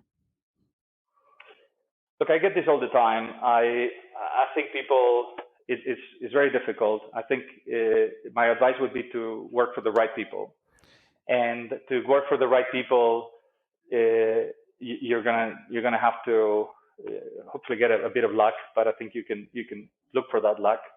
So things that show some degree of commitment, like getting the CFA. Not that I think the title themselves matters, but I think showing that you care, and you can do that part-time in any discipline, but getting some sort of formal education about the markets and the way they work. But I think ultimately the best thing is to work for the right people, and so that would be a priority. I think trying to do things solo is tricky. I think trying to learn from the better guys, and then be very flexible in terms of how this is a marathon, right? So, for example, during my career in investment banking, I was sort of lucky to land in a trading job day one, but then I also did other functions, including sales and structuring, and I've done research and analysis. And I think everything sort of it complements things. So keep a very, very hungry mind for learning, and look for those opportunities. Ask for internships. Look for try to do whatever you can to work for the right guys, and to do that, it helps if you have some edge, a language, a skill, it's something that will open that opportunity, even if it means potentially getting a cut in the salary, or I would personally favor, and it happened in my case. I had the opportunity to join from JP, Goldman, or another bank, and I remember I was very, very clear that what they would tell us to be long-term greedy, right? So you want to be in a place where you maximize your MPV, and some people make short-term decisions based on short-term salaries, and I was, I think, lucid enough to go for what I thought was the highest growth opportunity and the best team possible, and I think those things worked out. So I encourage to learn the way, but be very, very, very respectful of the markets. Try to avoid leverage. Don't confuse short-term performance and luck. That's why I think Football Randomness would be a good book to read. And but yeah, I think overall it's a fascinating world, but it's an industry, right? And I think doing it from your garage, I think I wouldn't recommend it. Day trading can be exhausting and incredibly difficult. And some people, extrapolate, I make 50K a year and I've just made, 10K the last 3 months. And why the hell do I have a job if I could make 120K a year just by doing this? And it doesn't work. Okay. You're extrapolating things. It's potentially a disaster, and it's very, very stressful emotionally. So I think if you're able to do it, prepare yourself, CFA, MBA, try to get into the right places, give it 100%. But I think try to avoid things that will be over levered and. Okay, folks, it's time for Kuppy's Corner. We've never done a live one before, so there's a lot of pressure, Harris. I'm sure I'll fuck it up. So Kuppy and me are live down here, and Kuppy got to get a good dose of some big picture trading members. Came in and got a good bombardment of questions. It was fun, wasn't it, Harris? Yeah, it was good. Questions help you sharpen the mind. Yeah, absolutely. It was a fun time, but we're gonna grab some dinner after this, and then the piss up starts. It's gonna be awesome. It's gonna be exciting. I'm upset I'm gonna miss it. Now, in the meantime, for those that aren't in Miami, let's talk some markets, Harris. One of the things that you and I have both been focusing on lately is oil. Why don't you walk me through what you see there and how you're playing it? Right. So, I think we're going to see a lot of inflation. I think they're going to keep printing. They're going to basically keep stimulating. They're going to do everything they can because it's been a crowd pleaser so far. And I think that eventually they're going to be forced to hold the line on rates. They're going to, intervene there on the currency side, much like rates. If they have to, they'll intervene in gold and silver and crypto. But they'll take the normal pieces of the ecosystem that usually show inflation, and they'll hold it all together. But they're not going to be able to hold oil down. In the end, that's a physical commodity, and they can intervene in the futures market for a little bit, but it's just supply and demand. And eventually those futures get cash settled, those get delivered into, and they're not going to be able to do it. And so I assume they just keep stimulating until oil breaks. That's the one that's going to break the process. And I want to be long oil. I've looked at how to play this. We've talked about this in the past, but especially real recently, they're making it harder and harder to go explore for oil, go to produce for oil. Shell is told they have to get rid of half their production. Exxon now has some pirates on the board. There's no access to capital at all for any of these guys. There's no debt capital. There's no equity capital. A lot of these guys hedged in the 50s, so they can't even delever their balance sheets. I just don't think there's going to be a big supply response this cycle. And if you stimulate enough, I think there's going to be a big demand response. I mean, look at it. We're kissing up on 71 right now on WTI, and India is still in lockdown. Right. I think that as the rest of the world starts opening up, OPEC has got some spare capacity, but we're going to chew through that fast. I think we're going to have a oh shit moment. The oh shit moment. And, I thought that was a great line about the pirates. When those big oil, CEOs were thinking about pirates, they were probably worried about like the Tom Hanks guys taking over their boats. They didn't realize that they'd be taking over their boards. Yeah, a bunch of little piker activists, teamed up with BlackRock and took over some company. It's crazy. I mean, I'm the captain now. Look at me. I'm the captain now. You will not drill anymore. I think this is a whole different, weird, screwed up thing. I mean, normally activists show up, and I mean, Exxon probably needed some activism, quite honestly, but they've shredded their balance sheet. They, should be reinvesting, and they're not. The dividend's unsustainable. There's a lot of things that an activist could point at and say, hey, you guys need to fix this. And instead, the activists have no economic motive whatsoever. It's much like, the meme stocks have no reason to exist, and Dogecoin is still worth tens of billions. The whole world's upside down this decade, and here you have activists that don't want to make money. It's wild. Now, okay, so you've mentioned some of the big names, and I know you're playing some futures, right? But you're not concentrating at the front of the curve. You're looking a little further out. Why don't you talk to us and kind of explain your strategy there? So the front of the curve is usually where the action is, and the front of the curve's moved quite a lot. I mean, we're 71 today on the front of the curve. This is Friday. But the back of the curve, I'm looking 2025. I mean, it's a pretty steep backwardation, and that's 2025 is trading at 54. And so I think that's where the action is going to end up being. The shortages, the problems, it takes a few years to really bring supply on.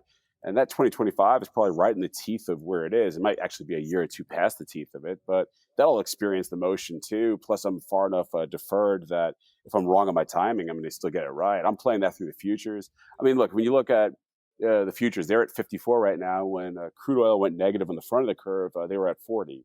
So I'm kind of thinking in my head, I'm risking 10, famous last words.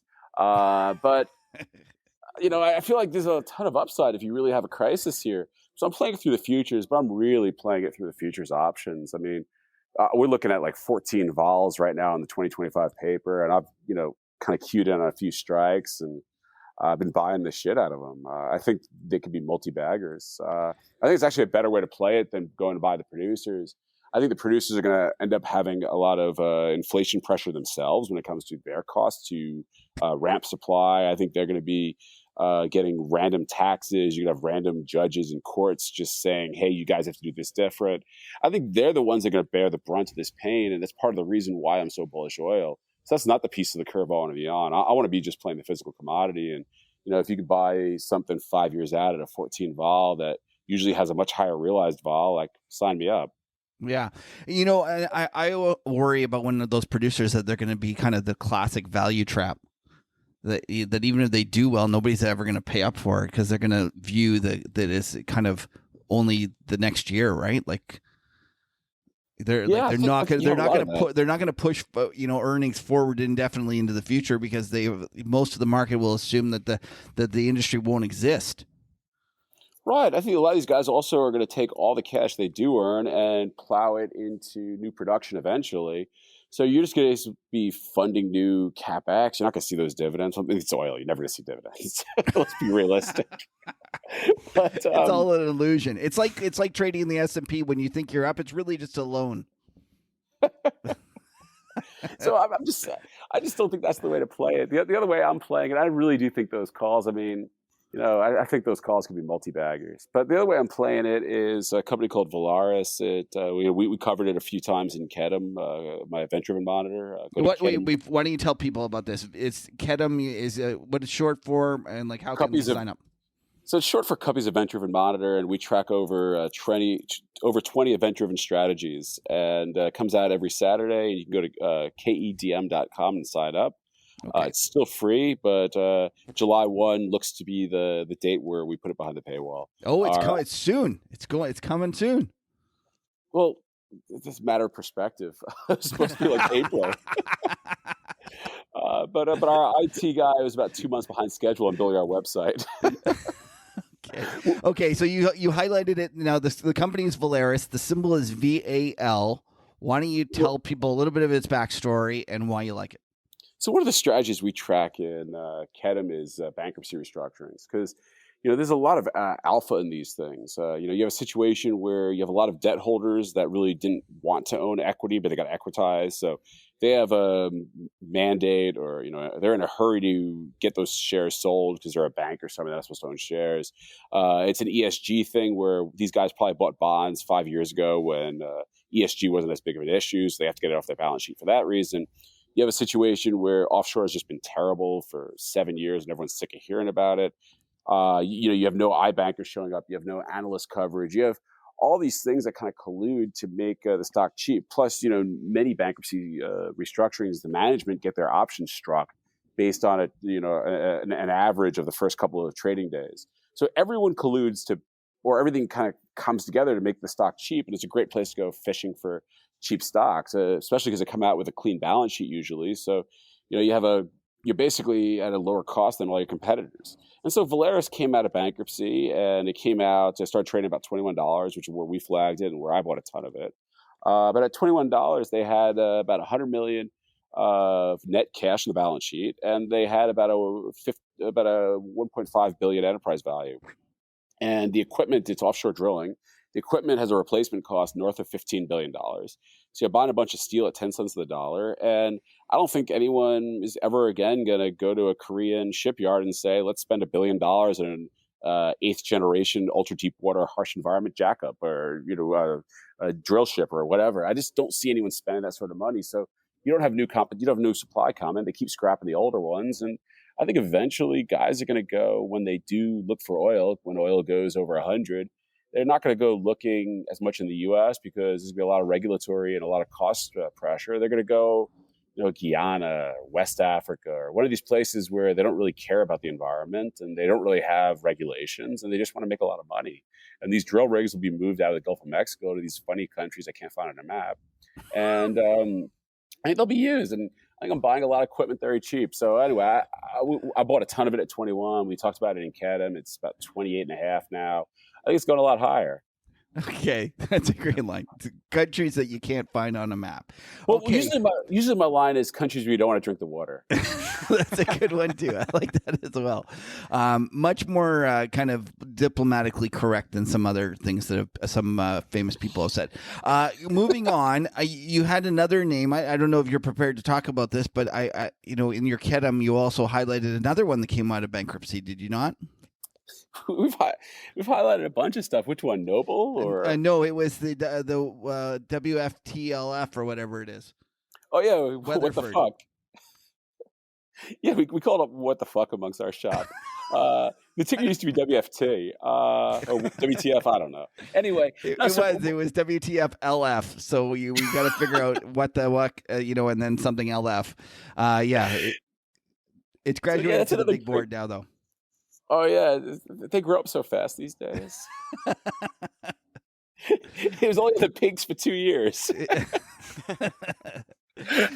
Can you talk about that story? Or yeah, sure. I mean, Weatherford it was a roll up of kind of underperforming energy services companies globally. It was poorly consolidated. It was poorly rolled up, and when the cycle turned, they had too much debt. They went bankrupt. They came out of bankruptcy with too much debt still. And they came out of bankruptcy, I think this is 2019 or something. They came out of bankruptcy right into the 2020 COVID crash. They almost went into bankruptcy a second time.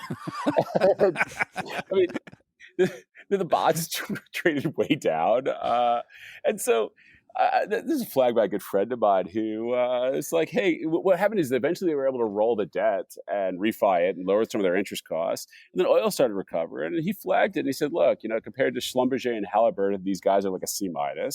But they sort of do the same thing and it should be a few turns cheaper. It shouldn't be, I think there's a dramatic gulf in valuation. He's like, by the way, oil's going up and it's probably going to get better incrementally. I looked at the balance sheet. They termed out their debt, so they had a few-year window to see if it turned. And the stock was trading about $6, and it was a pretty low market cap. And I bought a lot of it. I mean, he actually convinced me. Sometimes these things come out of bankruptcy. There's some warrants trading. He actually convinced me that the stock, which is trading at 6, could maybe trade past 100. And so I bought a bunch of those warrants that came out of the bankruptcy too. They're 100-strike warrants. I think we own like 4.9% of them. You're as bad as the Wall Street Bets kids, YOLOing. Yeah. There's no gamma squeeze on these. These are just like anyway. I think there's a chance those go into the money. I don't want to say that there's a very good chance, but what the fuck, right? Yeah, that's the symbol. Okay, one of the other things is I just kind of would love to get your perspective of what you think is happening in the market in terms of we almost seem to have another round of meme stops going, like taking off again. Is this just kind of a series? We used to talk about a series of rolling cascading bubbles, but now it's going to be a series of rolling cascading Ponzi's. I'd love to get your kind of insights on what you think is happening out there.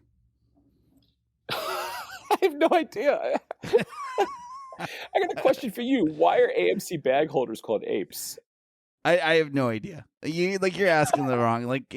They all the young kids call me a boomer, and they say that I don't know what I'm talking about when it comes to all these things. So I don't know. I think it has something to do with Planet of the Apes, and that the apes rose up against the humans. I'm not sure. You know what? We should find an authority on this subject. Like someone who really understands. Like a 12-year-olds? Yeah. The lingo of the Wall Street Bets. Come on. They're gonna be 20. And they can walk us through all these things. And I have no idea. But anyways. But for your question about the rolling bubble, I don't really know. I mean, one day it was failing cinemas, the next day it was bankrupt prison stocks. It's just kind of like why Clover? Like none of it makes any sense. I don't understand it. I have no idea what's going on. I know I've been selling straddles on a lot of this stuff. I've been riding some out of the money puts because of vol spikes. I mean, you take vol to 300, I'll sell anything to you. I don't really know what's going on, honestly. Sorry. It is crazy when you see some of the vol figures. Like I priced out AMC the other day, was trading at $70, and the 1-year straddle was trading at 80.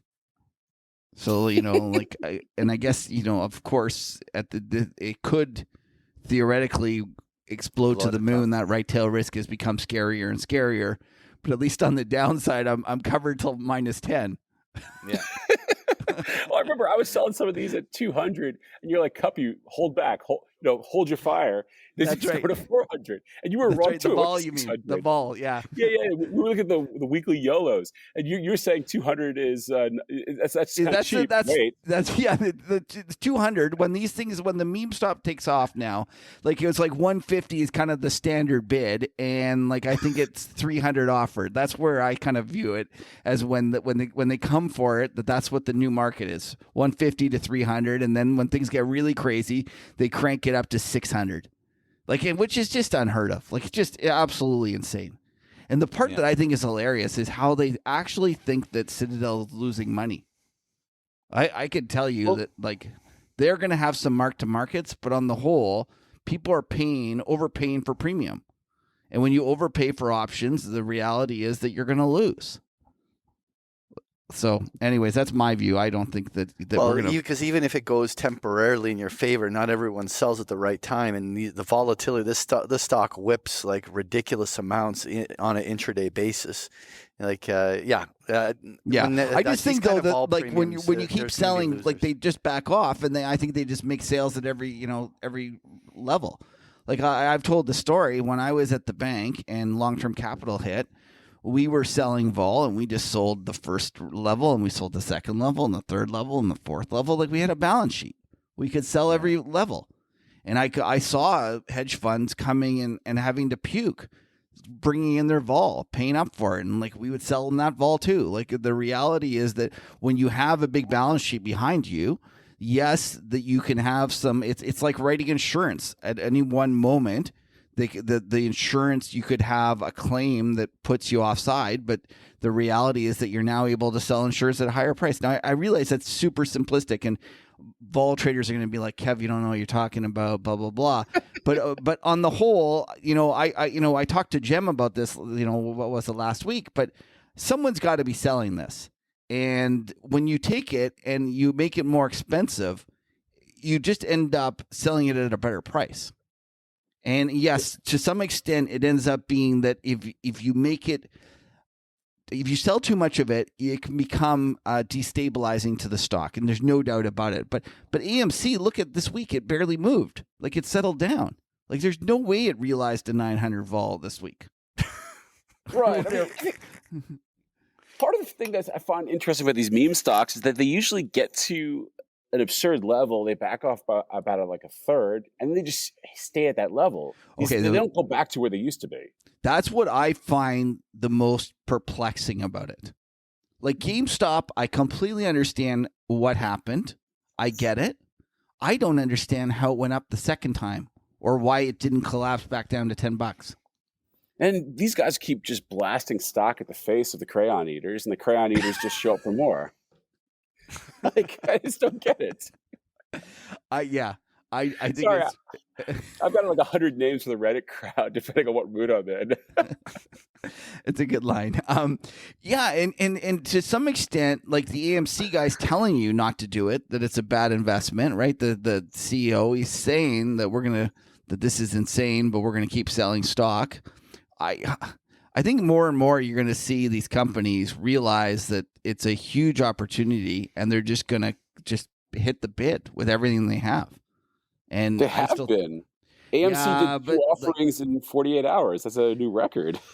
But yeah, I think, though, didn't they run into trouble because they can't issue anymore, and then they had to go get approval to get it through?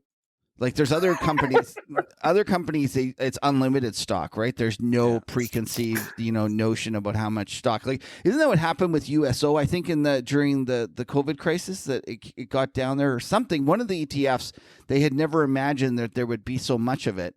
And it literally hit a point where they had put, like, I don't know what the number was. They had just arbitrarily gone like 1 billion. They're like, nobody's ever going to want 1 billion shares of this. And so they had put 1 billion shares there thinking that was like this big number. And then, all of a sudden, next thing they know, they're at 1 billion. I can't remember which ETF it was, but there was definitely one of them that happened. And they couldn't they had to, basically change the structure of the company and pass a bylaw to allow for the creation of more things. But that's not easy. You can't just do that overnight. But there's going to come one of these times that the apes are going to go after one of these stocks that are unlimited, and they're just going to sell it every day. Like, I don't know what the rules are for at the market deals, whether you can just, announce it and just keep selling every day. But that's, to me, what should be done. Like, they should replace all the debt. Like, there's all this debt. Like, go look at AMC bonds. They're still trading with like a 12% yield. Right? It's not like these things What are they, like 80 cents on the dollar still? Well, I think that they're big coupons because they were distressed, right? And they were issued at weird times and stuff. So, but I could be wrong, and I've closed my Bloomberg, so I can't pull it up. But it's not like they're trading, at 200 over. They're trading at distressed levels still. And so realistically, as a fiduciary on the board of the AMC, you should be issuing as much stock as you can and buying back those bonds, right? Like, you're paying. It'll happen. Pardon? It'll happen. They've been doing it. You're right. They hit a wall. They literally can't issue any more shares. Didn't the share count like 10 bagger this year? Yeah, it's just crazy. Anyways, it's a fascinating time. It's really interesting. What else are you watching in terms of what's striking your eye as interesting, investment, or are you just kind of trying to stay out of trouble this summer? No, I always find trouble, or trouble finds me. I think a really interesting trend coming up is these ESG disposals. I wrote about this on my blog, but anyway, ESG, everyone's trying to get rid of them. So you have this company, and there's a lot of these spinoffs coming this year. Anglo-American was the first. Anglo-American's a multinational diversified mining company, and they spun off their South African thermal coal assets. And we flagged this multiple times in Kedem. Who the hell wants South African thermal coal assets that are high on the cost curve? It's just the worst.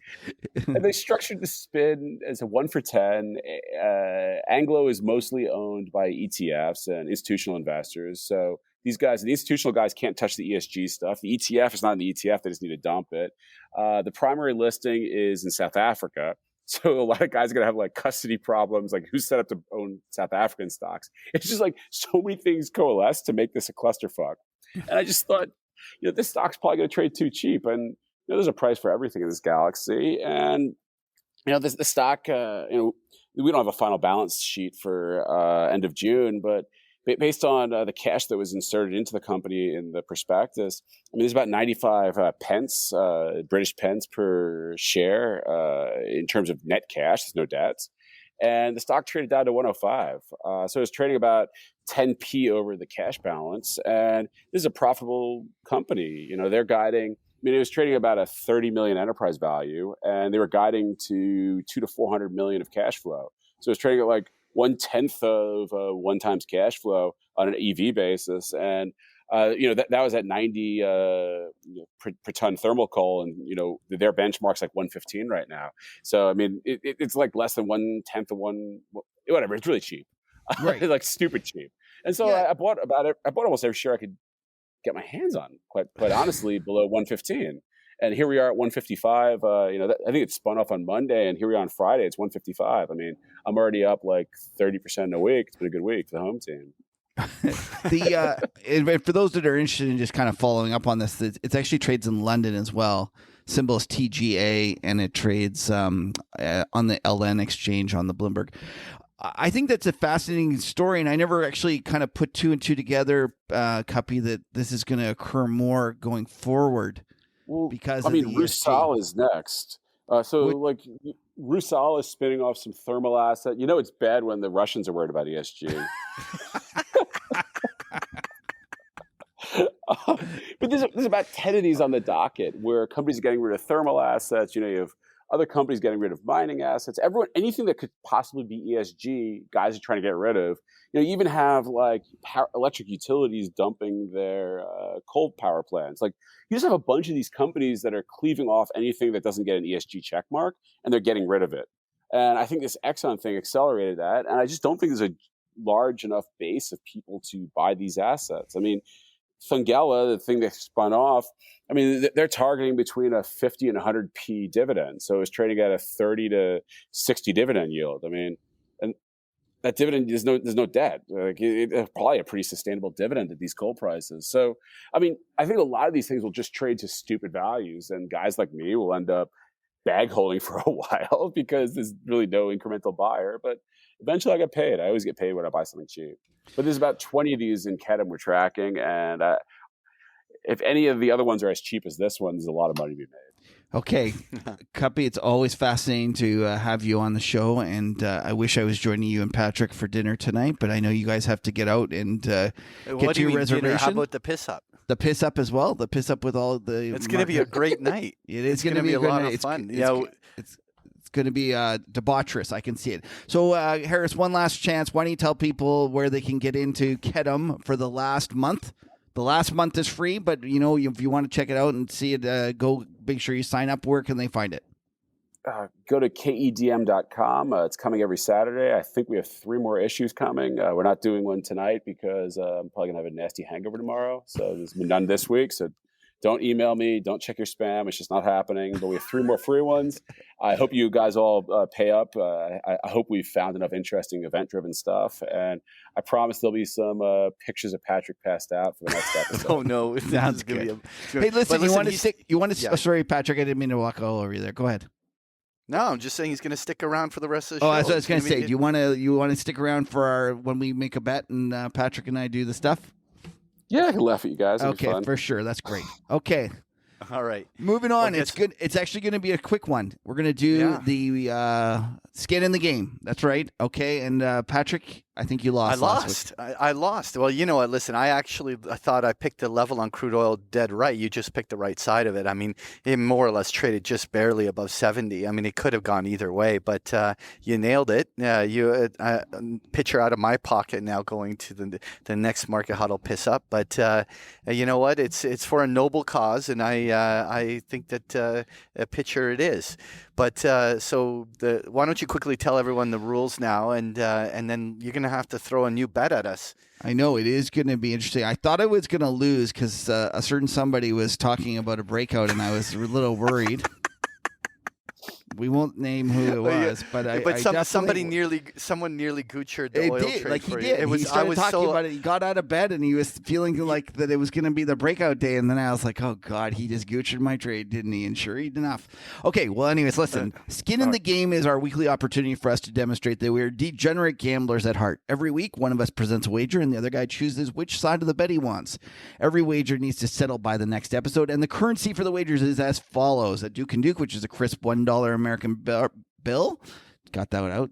A pint of beer, a burger bet, a pitcher, a case of beer, 2-4, as we Canadians like to affectionately call it, and a bottle of wine, a box in Patrick's case, and then finally a steak dinner.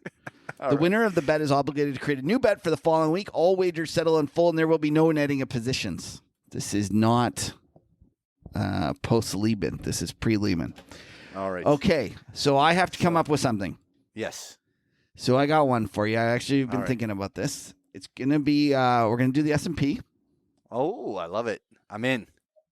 Okay. So we're going to have, right now, the S&P future is there, 4236, right? Yeah, 4,236 and a quarter. Okay. And we're going to do the, okay, we'll do Friday's close, but actually, because we can't use that future because it's actually, we got to go and use. Oh yeah, we have to. This is the continuous, so we're going to have to go to the ES to the.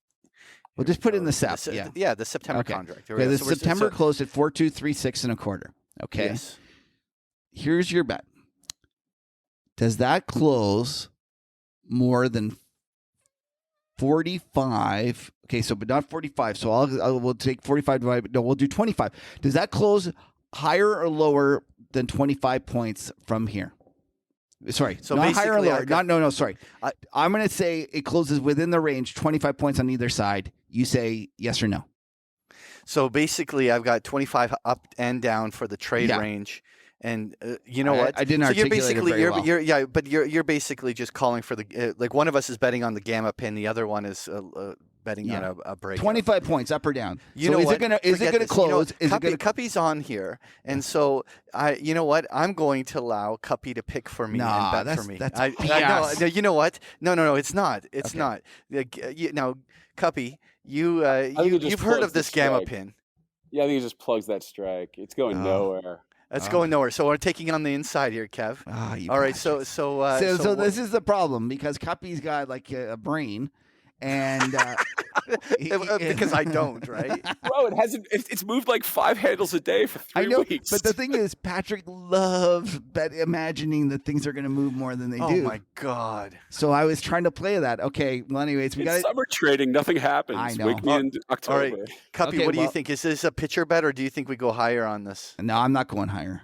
I don't want the other side of this. We'll do a pitcher because we got to keep the main pitchers going. All right. Well, Kuppy has chosen on my behalf. I think he did well. So I'm on the inside of that 25-point range up down. And Kev, you're buying beer next week. Oh, I can't. Gucci. I'm not going to say anything else. Okay. So by the way, so before we get to the close of the show, we have the results of Jim. Yes, that's right. So if everyone remembers, a couple of weeks ago, we had Jim Leitner on the show. And he was kind enough to conduct a social science experiment / market experiment. And the experiment was that you were supposed to guess a number between 0 and 100. And your guess was going to be 2/3 the average of everyone's guess. Now, for kind of mathematically bent guys like me, I kind of... Before you give the result, we should let Kuppy contribute his number. No, we're not going to put him on the spot. Poor Kuppy. He's going to say 0 anyways because he knows that it goes to 0. Well, I'll say 1. Never bet on zero, buddy. Remember? You never bet on zero, because the reality is there's too many guys that don't understand. Well, not don't understand. That don't go and do the extrapolation of it. I chose 36. No, just kidding. So the interesting thing about it was, if you go, Jim talked about this, that he said that the largest example of this ever occurring, or that he knew about, was this Danish study, and the Danish study basically came out with an answer of 20.